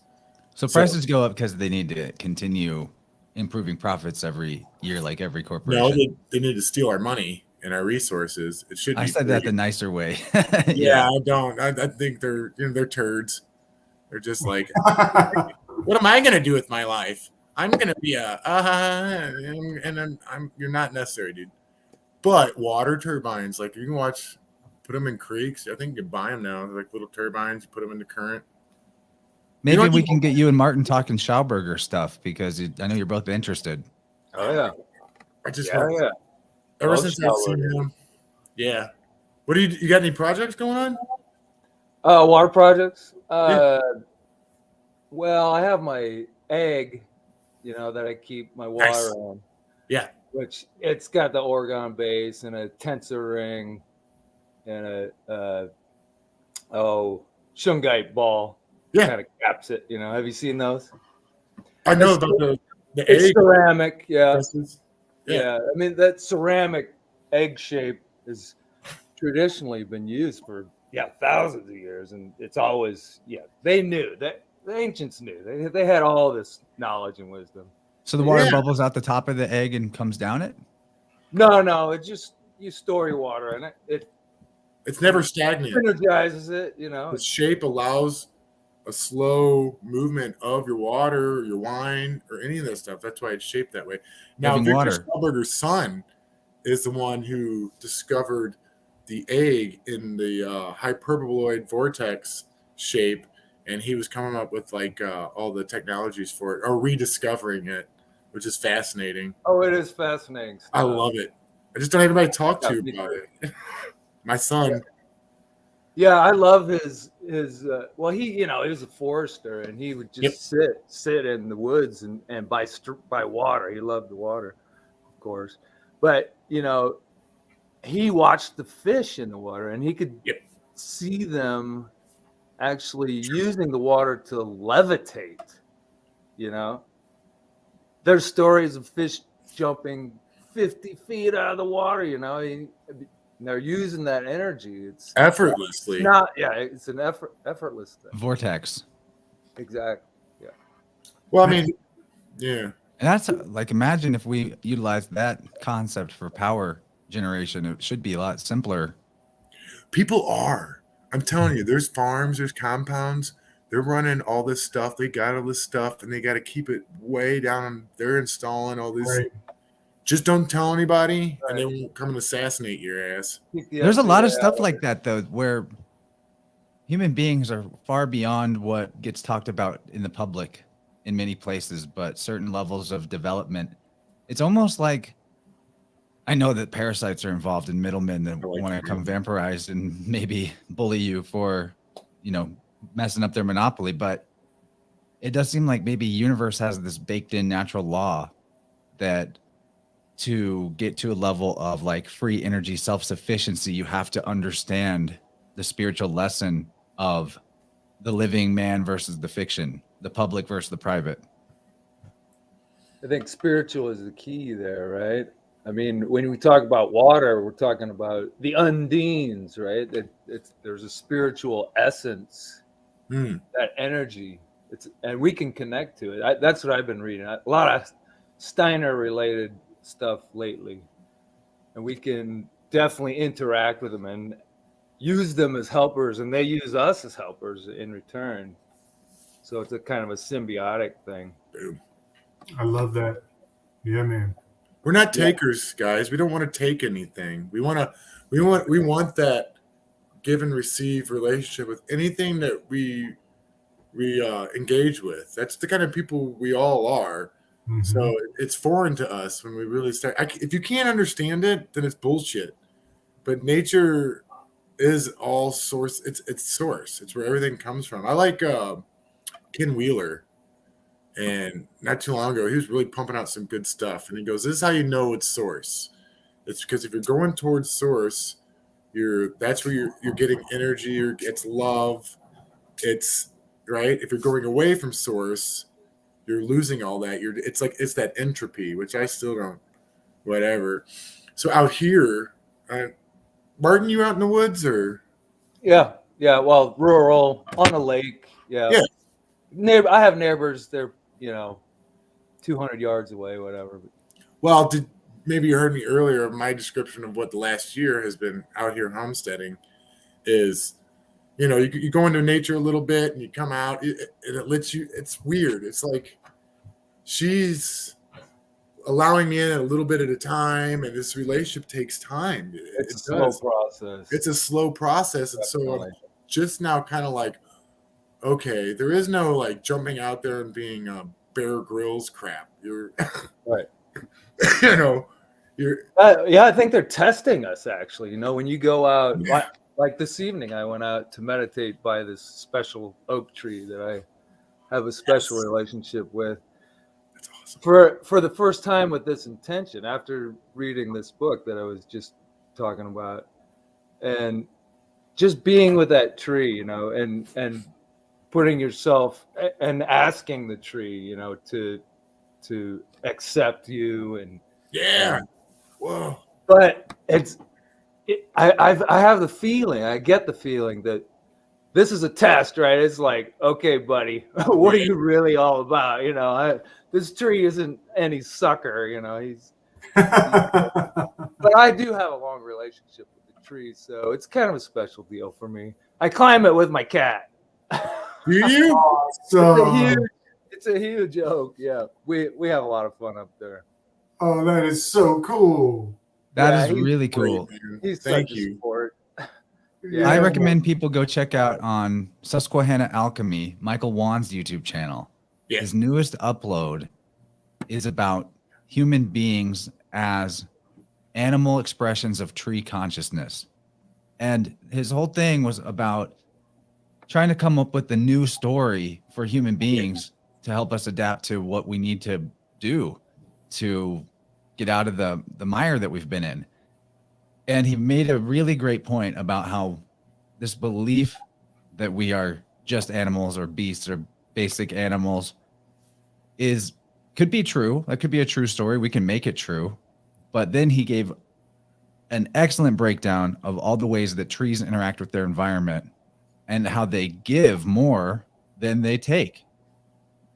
And how most of what they build of themselves out of the air and the ether and the available bioelectricity and charging the environment. But they create these structures that, like we already talked about, become homes for other creatures and, distribute resources throughout ecosystems in ways that benefit the entirety of nature in that region. There was a lot to it, but I recommend people check that out because it's a really great way to reframe our idea of what human beings are or could be big time. Susquehanna alchemy. Nice. What if I were to? I thought about this. Like, I was thinking, I'm sitting back there with my trees and how they're shaped by the wind, and I know that's that movement. There's something going on there. If I were to like run a copper wire up through the tree, and then not too invasively, but I wonder what kind of current or anything I can get out of it, where I could run a light maybe just at night or something. I bet you I could. Mm-hmm. That's a new thought to me. That's what I'm out here doing. I'm like, oh, and I don't know, because that's what he's talking about, huh? What's he? Yeah. He's out in the woods here. Oh, Michael Wan? Yeah, No, he's in Baltimore now. is he? He tripped me out because I was on Murder Mountain and he did an episode with Freeman, and Freeman, oh my God, he's been a great. I've been listening to him since '97, but this is that glass bead game I started playing, and I didn't even know that any of us listening to. And he does an episode about, because Freeman Fly was supposed to be at the house that I rented in New York, but didn't make it because he was smart. He sent something. And anyway, and it is my first introduction to Michael Wan. He was just telling him I went on a trip myself, and he's talking about this. It's the geomancy. It's the going out and traveling and going to these places you're meant to be, not everybody else, and then realizing it's almost like these places were set and designed and put there for you to do it, but they were built 100 years ago, or you know what I'm saying? So Michael was really started talking about that then, and I was listening to that, and I'm like, because I'm still trying to comprehend my experience back to all of it, leaving St. Louis, the Silver Gate. I keep doing this thing, going to LA, and having this geomancy experience. Like, it's the land, it's the astrology, it's the book in your hand, it's the people sitting next to you. It's this amazing like hero's journey plus more incorporated with land. But when you listen to Michael Wan and he talks about that, he really does dial it in, because in all odds, it's probably one of the greatest technologies we have available is the storytelling. It is the telling of a story. And Gabriel, dude, whenever I'm screaming at the stars, going, I want my head. I want it. I want my head. I want all those, because I'm trying to deal with all my friends that I cared so deeply about who succumbed to the battle of alcoholism and addiction with the opioid. It felt to me that they never even had a chance. It's not like alcoholism. And I'm taking this emotion and I'm putting up the stars, and here comes Gabe talking about Perseus, Pegasus. You're delivering snap time, dude. And you're delivering to me the story, and I can understand that I have a relationship. I'm picking up on these energies. I'm appropriately, that's between me and God. And that's what I mean. If somebody's watching this and they belong to something, and I'm talking about scalping and I'm talking about beheading and stuff like that, there's a good reason for it. And you know what it is. But because of beautiful guys like you, I'm able to automatically, I realized, and I was like, oh, it's the story. Aaron, Well, think about too, like whenever you do get something that just fractures you with some kind of feeling of grief or loss or FOMO, it's always story. It's always story. Like for me, the biggest emotional surges, for good or ill, always follow a particular thought that is like a narration of my life or reality. I'll never get to do X again. I'll never see whoever again, or something like that. And then it's just like, boom. So stories have this power to affect our electricity all day. Like it seems to be the focal point that everything else revolves around, because what we're conscious of comes through this image making faculty of our imagination and mind, which we then, our brains or whatever this hardware is, innately wants to put pattern recognition to it and apply it to the template of story. So it's huge. Yeah, the astrotheology offers you that, right? Martin's there. a great storyteller. Great reader. Thanks, man. Speaking of stories, I just had to say, Snake, I was listening to your story earlier. That is super inspiring, and I'm so glad you made it out the other side of that. That's just wonderful. You got a lot of chutzpah, buddy. A lot of chutzpah. I think my superpower is that I have a 7th grade education. First of all, that I was not indoctrinated, but being a Leo afforded me like I'll integrate things. It's just started like integrating and like actually taking stuff in. So if I'm experiencing something, I'm gonna experience it. And I didn't realize it at the time back then. But you're put forth, you answer the call at Hero's Journey, and you're in it. But I just put myself into it, and I got the gifts, the wisdom, the experience, and all that stuff. And it's not. I used to think it was. It's not just. It's everybody. It's afforded to everyone. You will, like, I used to read 60 to 63 from the Big Book. That was my morning meditation, religiously. Never missed a day. 3 years straight. And in 60 to 63, they talk about the 3 pertinent ideas, A, B, and C. But basically, it's reminding you every day that God is the director, and the stage is the world that you live in, and the wisdom and the teaching of playing the role that you're assigned, because if you don't, you're going to miss out. And Big time.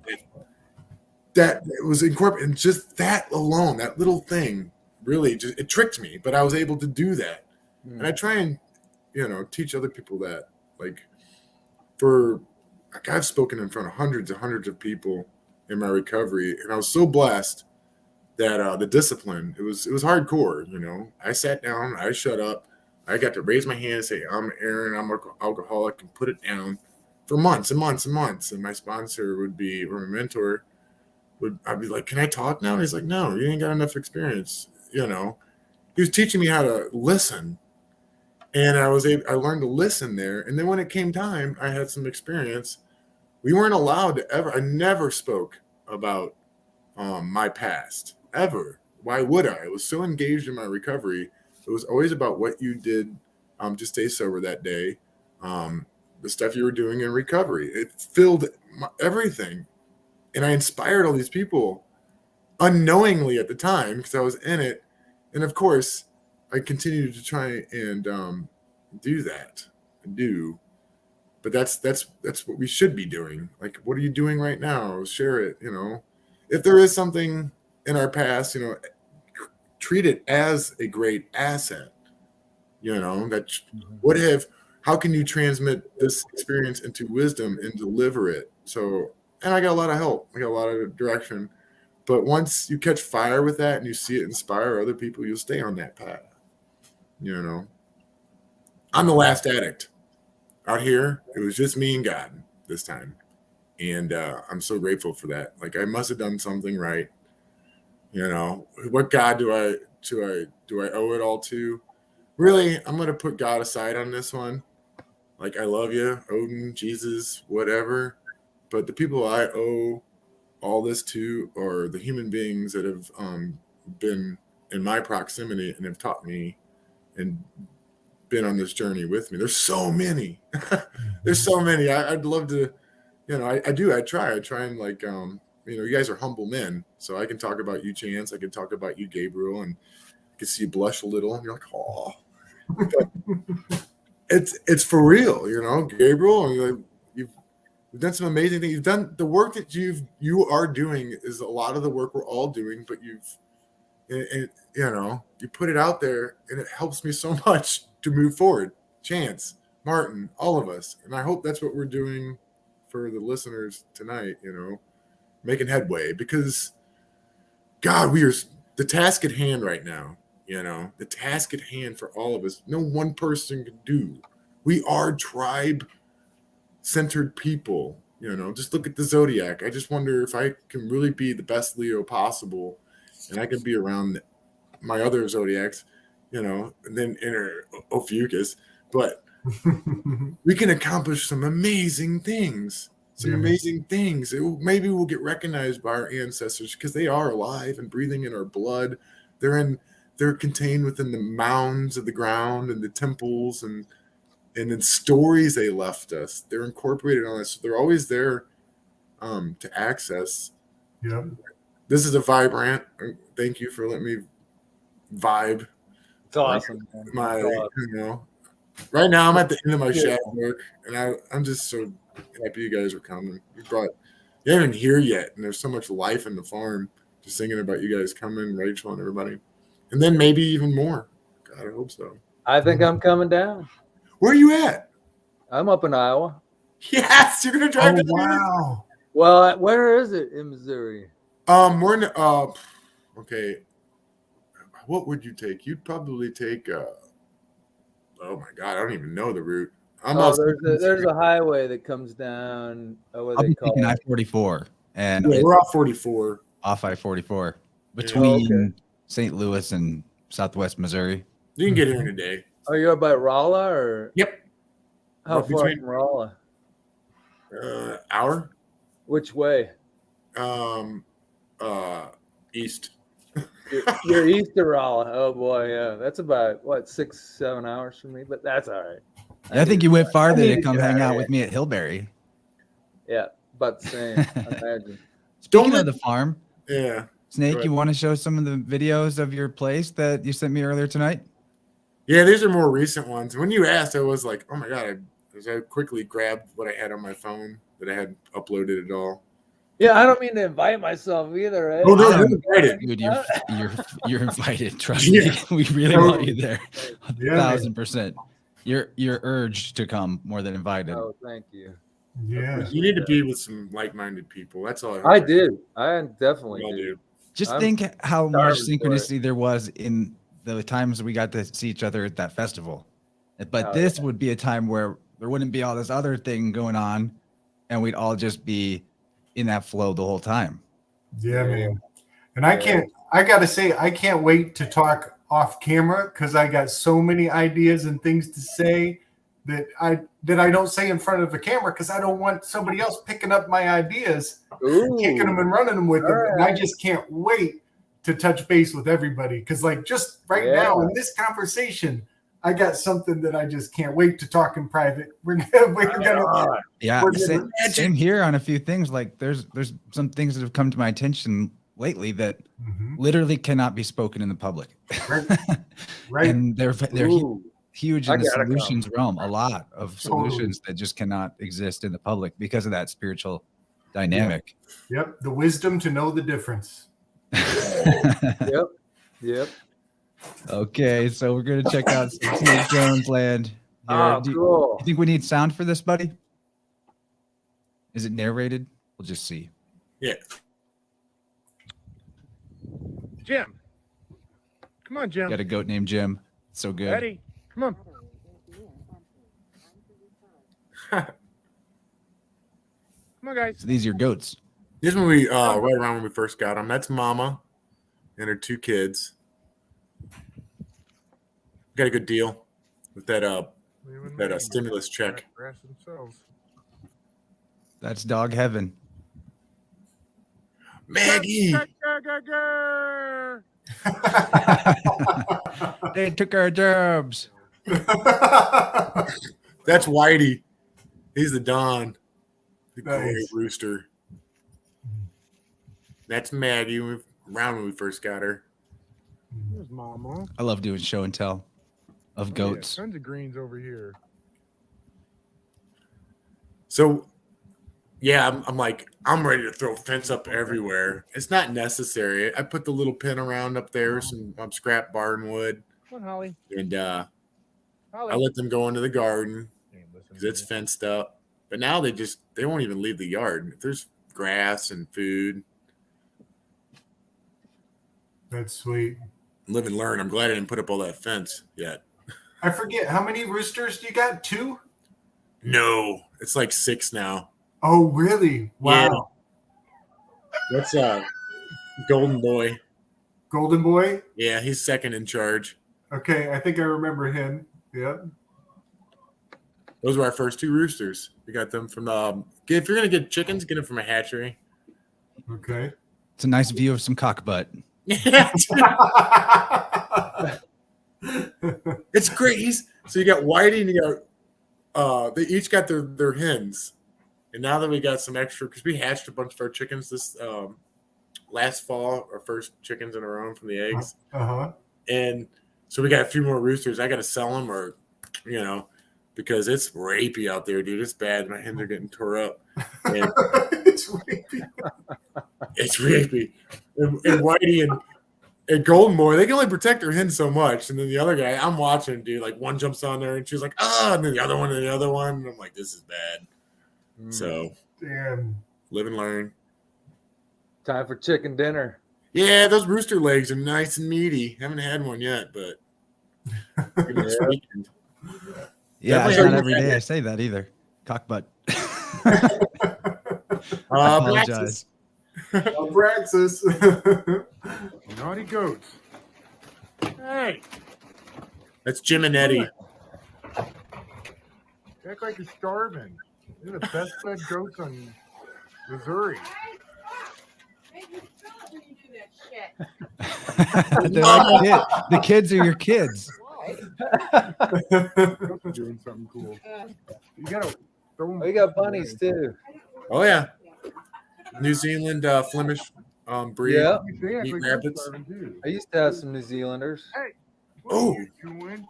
Boy, I'd love to. Naughty goat. Look how little their horns are. They're a lot bigger now. Did They're you guys? cute. You had a video where you were skinning a bunny a while back. Did that turn into dinner? Delicious. Yeah. Yeah, that backstrap of those they're big rabbits. These were a litter. So about 6 to 9 months is when they're really good to eat. Mhm. After that, it's supposed to be iffy. It can be, they call them roasters. So it's getting crowded in there, and we're trying to come up with a plan. Are we going to sell them are we going to breed them and do meat? So Right. before I can sell them for meat, got to at least eat them. And turns out that Mama is ruthless with a knife, man. She's peel. I thought I was going to do it. This is her, man. That's cool. So we harvested 7. Okay. Is there such thing as rabbit jerky? Can you like? Soon. All right. Dehydrator right there. And Yeah. Oh, that's cool. we're going to try it. And then can you smoke it? Can you smoke the jerky? Sure. You can do anything with meat. Oh, that's so fun. That is so fun. Salt, smoke. Like my father, he's a master deer hunter. Like this guy goes out and he's like, I killed 4 today. Oh, I hit my limit. Like, but he's a great cook. That's where he's done so much with deer meat. Yeah. So same thing with rabbit. Depends. You know, Yeah. and that's something we're learning. The learning curve out here is huge. And so Yeah, man. I think I'm really glad my friend Jared from Medium Monarchy, everybody knows Jared. He got us into the rabbits. We got a stimulus check. We got 250. It's feed rabbits, goats. It's like, what else are you gonna do with it? Buy guns and bullets?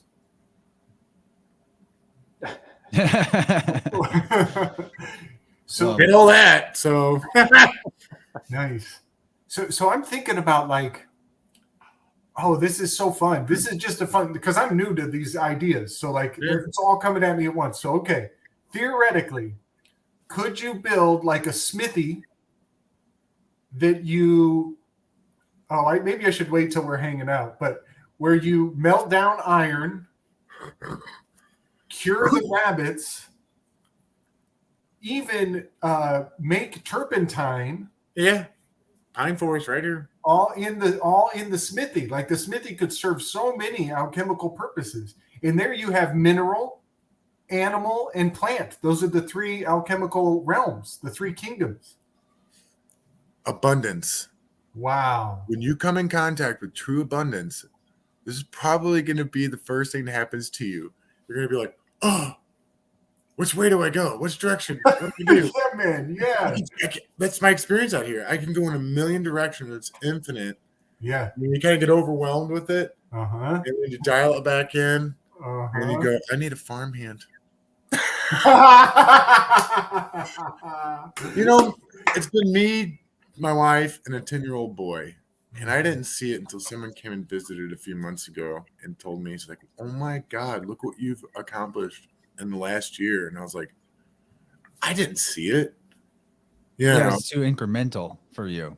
I'm in it and I appreciate it. So like, even if you guys don't come to my farm, anybody, help somebody see, because everybody's doing something. We're all trying to do something. We have the last 2 years since COVID started. We've been busy. Remind somebody if you see it. Look what you've accomplished in the last 2 years. Congratulations. You know, because I didn't see it. And I'm really grateful for that. That was Lynn. You know, I got the young boy, you know, my neighbor Joe. I got two or three neighbors on this logging road. And this Nick, my young Nick neighbor, he's 16. He comes over here and he sees that we've built trails. And he's lived here his whole life. He's like, oh, wow, look what you've done. He's out there building trails. Made a new garden bed. He comes up. That's what our buddy Jazz is doing for Banjo the Glassblower. He's like the groundskeeper on Banjo's giant homestead property in Northwest Arkansas, and he's building trails for him. Sweet. They're needed. That's another thing out here. Like, I got 26 acres, guys. There's no trails yet, or they're all overgrown. So you got to do trails. We still are exploring. I'll take you guys out if you want, just here, and we can explore the 26 acres or the 1,500. It's a lot, you know. We need to be in communities. I know my way around a chainsaw. I bet you do. What are you running? Steel man?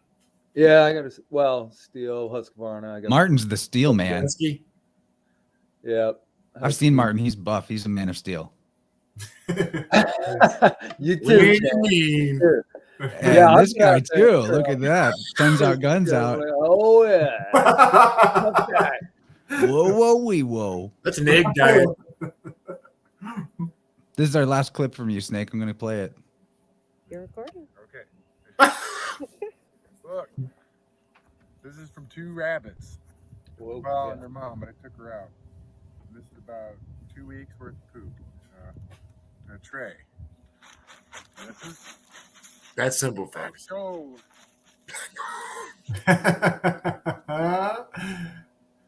Yeah, man. Shake that doo-doo. Get it in there. I get it in my mouth and my hair. Me, a 10-year-old boy just covered in poop, fighting over who gets the first shower. Nice. You got leaves coming out yet on your trees? Are the leaves out? We got some budding. Yeah, I mean, But I haven't been so on- the morels probably won't be out yet, will they? who knows? We were talking about that. We had some people over the weekend. People are finding them already. They Oh, say. really? Mhm. All right. So this is not mud. No. It's a mix of mud, poop, urine, fungus, mycelium, all kinds of goodness. See, that's what I mean. We've never been sick, by the way. This last 2 years, my wife has been on the front line in the hospital, wiping fucking people's butts, and as an RN in it, hasn't been sick. I haven't been sick. My son hasn't been sick. Why? Do you think it has to do with chicken poop or being dirty in the mud? Do you think that's it? I think it is. Eating the right Or stuff. maybe it has to do with this particular ritual. Who did it? Thank you, Jen. Was it you? You know, maybe a little bit of an inside joke, but I think that me, you, and Martin are all very into getting Oh, hell yeah. the solar rays where it doesn't normally shine. Dude, you ain't growing mushrooms in your pants, are you? Get out there. It feels really good. I'll just say that. It's like it charges you up in a way better than getting more sleep at night would have. Like I could sleep less at night and get a cat nap like this in the sun, and it's like twice as valuable in terms of time spent for energy gained. Dude, it's like 15 minutes out there and you just feel good. It's like a meal. Oh, yeah. It is. And It's like a meal. oh my God. So, Nothing cures like some cured coconuts. Who sent oh that? boy. Thank you, Jen. These are amazing. Yeah, Here's it another is. one. This is from J-Lo. Oh, good. That's you're in therapy. Dude. Yeah. Mom's helping. UT. Right. Oh, I on. heard you in Mike's interview. I don't know, man. I don't know if I could do it. Well, I suppose I could. No, not me. I'm covered in that too. I got enough. You know, it's just a last resort kind of thing. Like, Yeah. you know, if you're out on the desert island, you got to do what you got to do. Man, Yeah. And then I after, would be afraid of it. right. And then if it takes, then maybe you come home and you're surrounded by abundance, but you stick to your old ways. But you got to back me in a corner first. Yeah. Doesn't sound too appetizing. Martin, if you come down, you are more than welcome. Meet my wife and my children. Bring your family if you have Oh, any. that'd be awesome. Yeah, I got family, but it'd probably be just solo. That's all right. See, You got bring a tent? What am I doing here? it's gonna be chilly. It'd probably be better for you, I Chance, can and Gabriel to spoon up here on the pull-out bed. Oh, great. I'm bringing a tent. No, we got room. We got plenty of room. You guys are all crashing Ellis's room. This is a big house. We got plus 3,000 square foot. It's a beautiful little home. So Yeah, man. I think Rachel will have her own bedroom. I was gonna say we got to give the lady guest a whole room. I've got a tent. I actually kind of want to be outside. We'll see, but It's up to you. You guys can all bunk up in Ellis's room. He's got it. You want to see what a World War I, World War II museum looks like? Come look at my 10-year-old's room. that is so wild because Mike Winter was saying that Yes. too. I That his son Yeah, seems to right. think he has memories of being a World War I soldier. First turning, bro. Yeah. You think 100 Neil Young- years. Yeah. That's Good that research. line. That's the line from The Matrix. I remember for 100 years That was good. we fought these machines. Hmm. Very interesting. That's from your last video. Yeah. Yeah, That was that was good awesome. sign. Interview. That was You guys an are awesome interview. Chance. Oh, with Mike? Yeah. Yeah. Yeah, he's great. Really love that guy. And the Yeah, they next got it InnerVerse going episode is on. with Gabriel. We already it? recorded it. Oh, nice. It's gonna be a little late coming out because of my adventure, but Mhm. I just noticed what Mario said. InnerVerse inspired me to sunbathe my junk a few weeks ago. It was great. See, it really is. You don't know till you try it. Yeah, man. You know, Cliff High. Find a way. Find a way. He really does lay down the whole it's funny and all that stuff, but my father had cancer, and when it talks about prevention of cancer prevention and vitamin D production, this is what we're talking about, a full body sun exposure and vitamin D. That's what it's about, really, and it's Eating fun. right. Yeah. It makes me want to invent a lawn chair that has like a reflective bottom layer that you don't have to like tip your legs back and get in the missionary. You can just sit in the chair and the light bounces off the reflective back up from under. Call it the Famunda chair. I got a whole bunch of mylar for my plants, so you can do that. There we go. Yep. Just a transparent lawn chair. You're supposed to With, save this stuff for the private. Someone's going to take your invention and Yeah, use it on I their know, I privates get it. first. Oh, that's Yeah. free to have. See what I did there? We got multiple inventors in the house. Oh, yeah. Martin, you're an inventor. my opinion, he I'm an is. artist. I That's an inventor. make art. I guess that's an invention. But you make art that has functionality. That counts as invention. Really, I mean, combinations of things that haven't been combined before, or at least are not available for you to go purchase in a combined fashion. That's inventing, like your staff that holds tuning forks on it. Staff. Yeah. Yeah, Oh, man. yeah. That is useful. I do get some use out of that, definitely. Dude. Every day, every morning, I hit those Yeah. forks. Speaking of tuning forks, I'm glad I just remembered this because I'm intended to say something about it in this stream.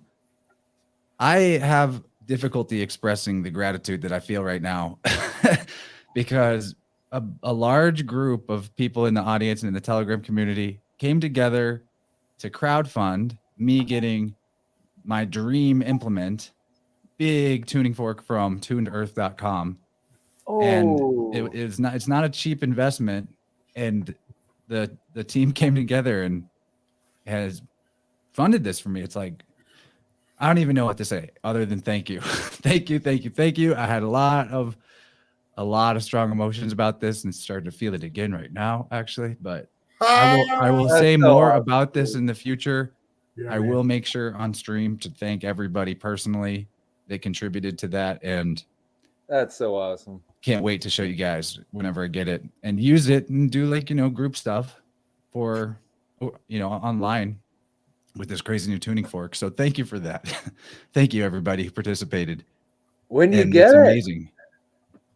when does it arrive? Are you? Do you It's know? actually going to be a while. The Okay.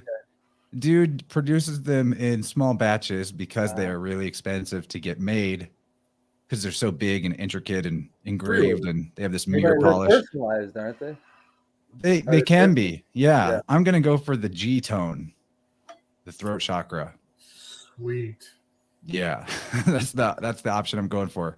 So it's going to be months down the road before I receive it, which is cool.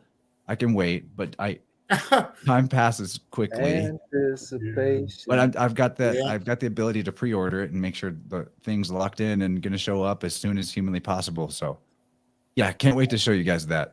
You help I've a lot shown off of those forks fans. before on Telegram. It's big ones, and when you look at it up close, you can see the solid metal wobbling, and it's just Yeah, it's ridiculous. crazy. Dude, Yeah. great choice on the G tone. Yeah. Yeah, rocking those sevens. Yeah, and a lot of stuff just came to my attention about the throat chakra. I think it's because I'm right in the middle of like that developmental stage in terms of my age. Finding your voice. Yeah, throat develops from 28 to 35. So, Awesome. That's interesting. That like is. I feel like I crossed the hump of like, going from shadow to gift into city. I think I'm entering the gift range personally. A lot of the throat chakra issues I feel like are behind me, and now it's like unlocking new levels of that expression. But there's a lot of superpowers attributed to the throat chakra in Native American traditions, especially like invisibility and Ooh. all kinds of stuff you wouldn't think would go with that, because for the most part what we tie it to is just like expressing our feelings or speaking our truth, but the voice is our logos. It's a lot bigger than just like expressing our trauma and getting it out. So Yeah, man. there's Joshua dropped something in the Telegram yesterday that corresponded Hathor with the word vodka. 1111. it cost $11.11, and 33 people donated an average of $33 each. Yeah, for my 33rd birthday. It's like, that is so and cool. they raised it in 2 days. I can't believe it. I can believe it. I got to watch my throat language, but Yeah. it is still astounding. Nice. Anyway, what about Hathor? So Hathor? yeah, he dropped something that was going into Egyptian deities, and they corresponded Hathor with the word that we are very familiar with around here, vodka, Yeah. and how it relates to voice, and how vodka it's got that voice, that vocal, which is really amazing, because now I'm looking back at the word vac seen in a new light. It could be correspondent to seen as in without, like sin, and voice, without a voice. Wow. Isn't that something? That's a good Twilight language decode. Yeah, that kind of blew my mind. And considering everybody's covering their mouth, and the First Amendment is completely in the crosshairs right now, the vaccine is the seen voice, is in seen as in without. Cheney just dropped a really cool comment here about chakras. Everyone has different super chakras. Your throat is so important because it's between your heart and head. Yeah, and there's a lot more going on above your head too. So it's super important. You could even conceptualize it as, in alternate systems, it could be the middle point rather than the heart, actually. Wow. If it's golden like an angel's trumpet, you wake up other angels. Turns out mine is, I got my aura photographed the other day. I should have had that picture ready. I could probably pull it up. Korean photography. It was like an advanced, like the next evolution of Korean photography. or related to it. It was a radionics machine that translated your frequency into color spectrum. I'm just gonna find the picture now. It's pretty cool. No, that was interesting. I'd like to see that. That got my Yeah. attention. That's a great comment, Cheney. Thank you. Yeah. That gets my gears turning for real. And now I'm thinking about, so Taurus is the bull, and then it has the Judgment card, also correspondent with it, which has a horn, an angel with a horn. So there, that kind of corresponds with your comment about using, this voice to awaken a higher voice. Janie's badass. She knows what she's Yeah. talking about. Yeah, Cheney, thank you. That's great. I love that. It makes me think. When I was a kid, they always used to say, "Gabriel, Gabriel, come blow your horn." And now I'm like, "Yeah, I'm blowing my horn, all right." I got a lot to say these days. It's funny, Chance. It's like you're definitely in service to others. That's your passion, and you found your own unique way. But you can't go around helping other people if you don't know how to accept help yourself. And you humbly. Big lesson of the last couple of years. It was the only way I could ever transition to doing what I'm doing full time and not having to do work I don't want to do. Right. You got to learn to. It's just what you were saying with nature. You have to learn to reciprocate, and you've been taught to self-sacrifice, and like giving is better than receiving, and it is. But also, you still have to receive. Otherwise, no one else gets to give. But this was what my aura looked like. A lot of this intense red.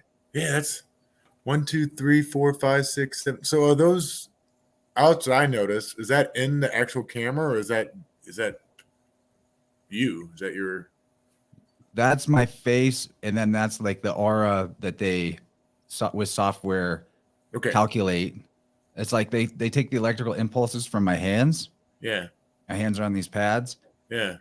And then the software takes the electricity from my body and the vibratory frequency of it, the actual rate of oscillation, and translates that to color based on what colors that would be if you were looking at light wavelengths instead of in the electrical spectrum. That's how I understand it. The radionics is actually what you put your hands on. So that's the radionics added.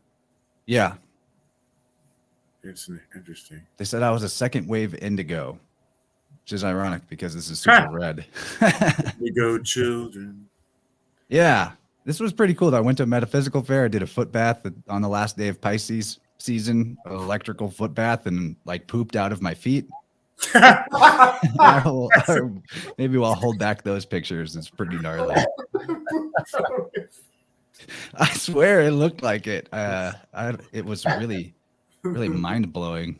I did that years ago. I got in a tub and I put 3 9-volt batteries into a wire, and it was weird. You can like do that at home. Whoa. Yeah. It's yeah. Do you have any full body pictures of that, Chance? Of that aura photo? Yeah. No, because they just took a picture of me sitting there, but they kind of overlaid what the aura calculation was on top of a photograph. There you go. That makes sense. Yeah. Okay. It's software that's rendering the color. So, that's not like in a literal sense what maybe someone that could see auras would see it just like that. But well, don't our auras change? It's a technological aura detector. They're constantly changing and breathing. Like, so how would they determine? I'm not saying it's false or anything. How would they determine your second? Like, I would think it'd be more of like a right now. Like you could diagnose maybe with it. Like, you know what I mean? I don't think they're using it diagnostically. I think, as I understood it, because the way she it was wild how she interpreted this to me. She looked at this photo that had been printed out, and then she proceeded to tell me all about how, like, what my role is to ask deconstructing questions and get a lot of people's energy sent towards me in the creative asking of questions, and then I reflect it out to a large amount of people. And I was like, this is did you know about InnerVerse? No. Nice. She's some cool old hippie chick at a metaphysical fair. That's an cool. Age of Aquarius fair. But I mean, there was more to it than that, but she really described me to a T the way that someone who was reading my astrological chart might do. Yeah. Because she knew like what the specific colors were about. So it was pretty cool. That is cool. Yeah. I got one more thing since we're talking about me. One more thing from the call-in line that got shared. This is I'm bringing this to the farm. This is a cool edit. Yeah. Really? Gin brew edit of me spinning fire. It's not my best performance, but It is levitating. What the heck? yeah, I do that with the force. It's Cool. kind of cool how the camera is like flipping into rainbow. Yeah, it flashes. Yeah. Yeah, gotta love those glitch apps. Make Are those everything better. LEDs? No, that's fire. Wow. That's actual fire. I have an LED one. I'm gonna bring both. But the Cool, fire is man. way more fun. Spinning fire is a flow state initiator like nothing else because body really doesn't want to catch on fire. So you'll find yourself No, it doesn't. yourself doing moves and like Yeah. just more in a focused flow than normal life because I miss there's more at stake. I miss welding. Anyway, I recommend everybody get into fire spinning. It's a lot of fun. There's many different props and toys you can use. How long have you been Throws this out. practicing that? Just whenever? Like, I don't do it all the time, but I've been at it for like, I don't know, 6 years. okay. Yeah. So, but I usually just do it when I'm like camping or at an outdoor festival or at a show. Like I take the LED wand into indoor concerts all the time. And occasionally at home I'll bust it out, but it's interesting. It's an interesting art, flow arts. Everybody should try it. There's so many different ways to do it. Yeah, you guys got me like from gore. Every single one of you guys got me trying something new. You need Yeah. a flaming sword for Yeah. yours. A flow sword. They make those. Flow swords? Yeah. It'd be pretty cool, right? Yeah. And I see Martin with the staff that lights up on both ends. Yeah. Wait a minute. My staff? No, I see you getting into Oh, I getting see. a fire staff. That would be freaking Ooh. sweet. Yeah, yeah. Well, that reminds you, don't let me forget that if you want, I'll take you up to the beaver pond. And if you're lucky, you'll find an ironwood beaver stick or something you guys can make staffs out of. They're awesome. Oh, yeah. Oh, sweet. Beavers make the best staffs. They do. They chew all the bark off and then it soaks in the water and it dries out. Awesome. I think Perfect. we got flow state after this. Speaking of flow states. I found this piece that a beaver chewed up. Let's see if I can get in there. Yes. Oh, wow. Yeah. It looks like That's a what I'm talking about. It does look like a shark. It's painted. I painted it orangey kind of color, but Cool. And they gnaw off the ends like Yeah. that. it is totally cool. Wow. They're amazing creatures. Beavers. They are. Love to watch them just build and splash around and slap their tail. This That's a particular- warning signal, I think. Like, This particular pond blew out and they had built it up and it blew out a hole in it. So they got all their sticks all over it. You can go down and oh, nice. yeah, you're not really. I have a beaver staff. Yes. Well, what's up, Annette? Is she Annette gonna can come. She doesn't Yeah. live that far out. Yeah. So I You're, have you're you on invited, YouTube. Annette. Get in touch. We'd love to see you. Is she on Telegram? Yeah, hit us up on Telegram or She should have my phone number. cool. I don't know if she's doing Telegram. Make that I can't happen. remember. There's so many people in there. Like, you in there? You're not? It's tough. The ratios, like, dudes, dude, my wife and my daughter needs. They want to hang out and have some fun chicks too. Mm-hmm. So after this, we're going to wrap up soon. Over on the Weaving Spiders Welcome YouTube channel, we're going to kick off another episode of Flow State, That's right. hosted by our buddy Jim, the baby goat. Amazing goat that lives on Snake's farm and also hosts a show. But yeah, follow us over there. We're going to read and do art, and it's going to be a great time. Martin's been practicing his Zanoni characters. So hopefully we'll start with Martin. And See how it goes. you guys want to leave us with any commentary? I'm not in a rush or anything. There may be ideas left on the table. We covered a lot off today. Well, we will probably be showing off how much fun we're having this Saturday. Yeah, that'll be in Telegram. Yep. So yeah, check us on Flow State, and then we'll probably poke into Weaving Spiders a little bit on Saturday. Just a Yeah, peek. we have to. Just a peek. Just a peek. Just make them jealous of all the fun we're having. Yeah, man. Sounds good. Let's do it. Love you Snake, guys. Thank Love you you, for Snake. joining me tonight. Thanks for inviting me, man. You've been such a positive influence in my life, dude. Since I heard you on Murder Mountain, and then, you know, thank you. And then Gabriel, Martin, I'm looking forward to meeting you, man. Yeah, you too, Snake. You're just being a big old kid, because that's what you're supposed to do. You're supposed to grow old, right? Yep. Yes. Thank you. Yeah. We'll have some fun. Yeah, man. All right. looking Well, you forward guys to are it. the best. I love you all. I'm so happy. This was another highly successful Vibe Rant. Is it? And Yeah, man. oh, Aaron, trust me, people will go back and listen to the especially first half again just to hear your story and be inspired by the journey. I you've still been haven't on. told the story. I'm gonna have to come up with something, because You're always welcome back.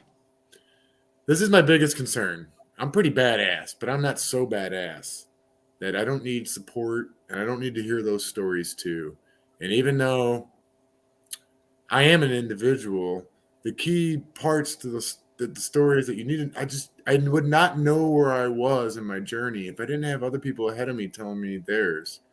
I wouldn't even have known. Like, there's so many times I had a brother or somebody grab me by the shoulders and it's like, hey, don't you realize you ran into a guy who had the same exact experience as you in LA? Like, your story is amazing. Don't forget, or this is where you're at.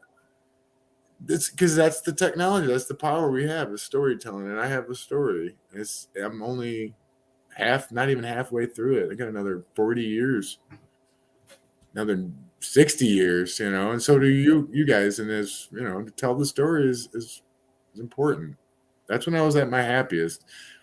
When they did COVID, that's what almost killed me, is they took away, my community, the people I relied on, my tribe, and, I almost succumbed to it. And in the last 2 years, guys, I promise you, some of the most amazing human beings are no longer on this planet because they had their tools and their resources taken away from them by tyrants.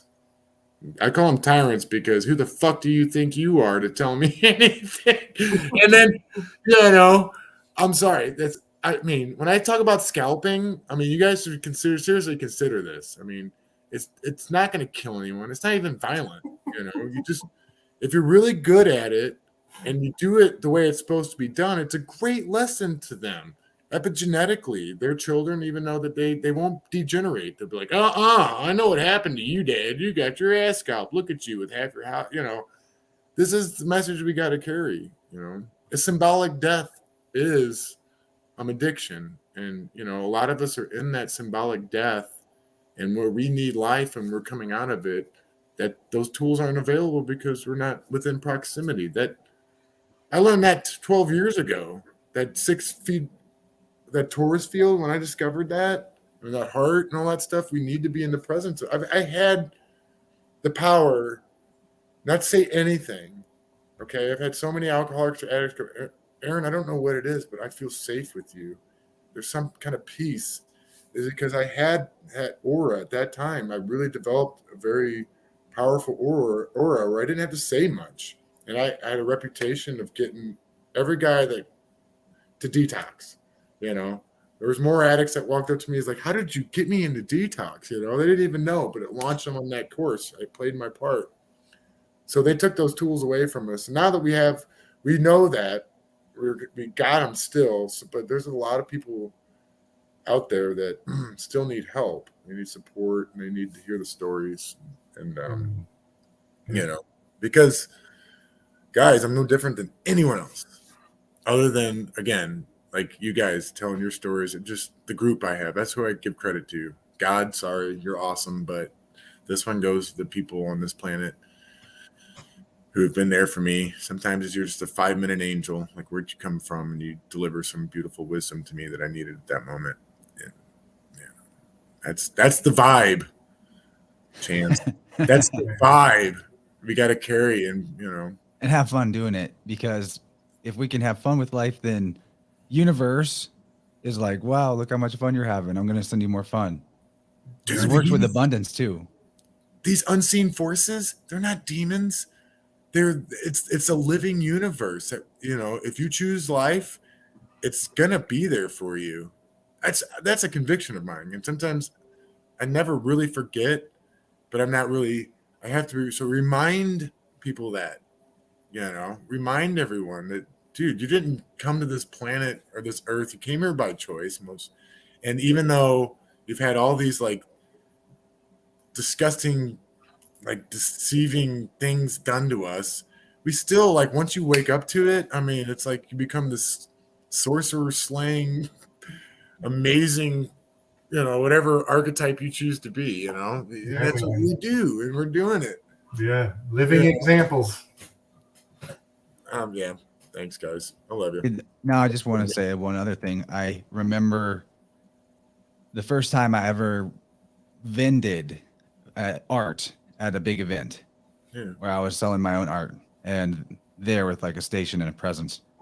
And I remember younger guys coming up to me and being kind of like all geeked up about how excited they were about the art, and telling me about how like they're starting this thing and they're just getting into it, and they're so inspired by all the people around that are doing it. And I realized, like, I had these psychedelic experiences where I was like seeing myself at a younger age and having the exact same experience that I'd had many times before, but now I'm the older guy looking at the younger version of me. And I was like, this is responsibility, because if I'm just like, if I had been a dick to that kid, maybe they would have lost some of the mojo that they were building up. But to just be like, yes, and reflect that inspiration back and play the role the way that it served me so well when I was on the receiving end. It's like, it really is an all itself universe.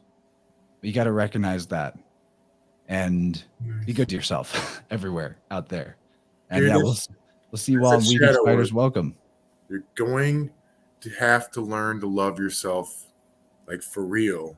And we all fall short, but no one's coming to save you. When they say that, that's not like, there is no savior.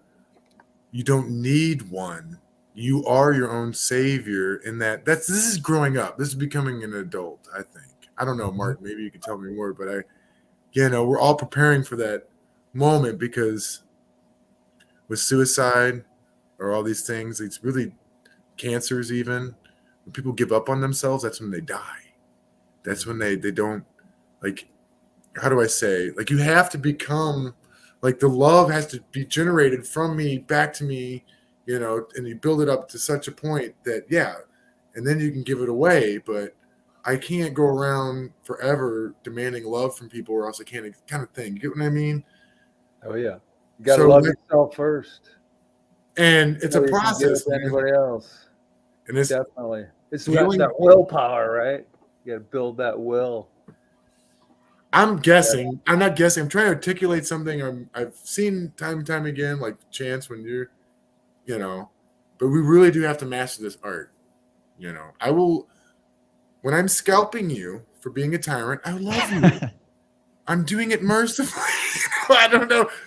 It's a love. It's like, it's unconditional love. There is no condition to it, even to yourself. So you have to be unconditional love for yourself. And when you say that, scalping those tyrants, I think of it metaphorically. I think, you building that beautiful story of you and your family in the woods, that is scalping the tyrant. It is metaphorical. That's what I mean. But it's empowering at the same time, because really tyranny is something, and you're looking at it. Definitely. But that story you've built, that's what's going to do it. Your beautiful story of you're creating that life, that beautiful life that you have down in Missouri. I haven't taken from anybody in 12 years of my recovery, and I'm amazed, because prior to that, that's how my illness was, to just taking. You didn't know anything different.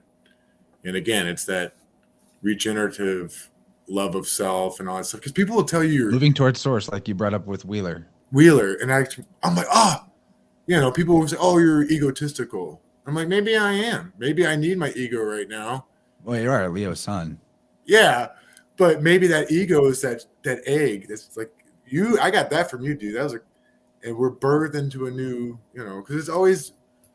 I'm going into 42. I'm like, oh my god! Someone told me not too long ago, man, you're going into your 40s. Your 40s are going to be awesome. And I'm like, I'm like, they are. And he's like, yeah, didn't you know? And I'm like, oh, there's more. So again, we reborn. We got that. I think it's a septenary path. 14 years, you know, and because that's what life is. It's growing, it's being, it's fucking up all the time. Yeah, theoretically, you're going into the last year of third eye development, and then crown development follows that. I am. Yeah, 35 to 42 is third Yeah. eye. Now, this is, I mean, I consider that there's a lot of wiggle room in this, but it's just like a baseline average to the human story. Man, when I had They're all developing all the time, but you like really get big opportunities at that age for third eye development. Spontaneous Kundalini happen on me. It was not terrifying. It was wonderful, but not knowing how to integrate it, not having the tools to maybe journal about it or mentorship to actually really talk to someone about it.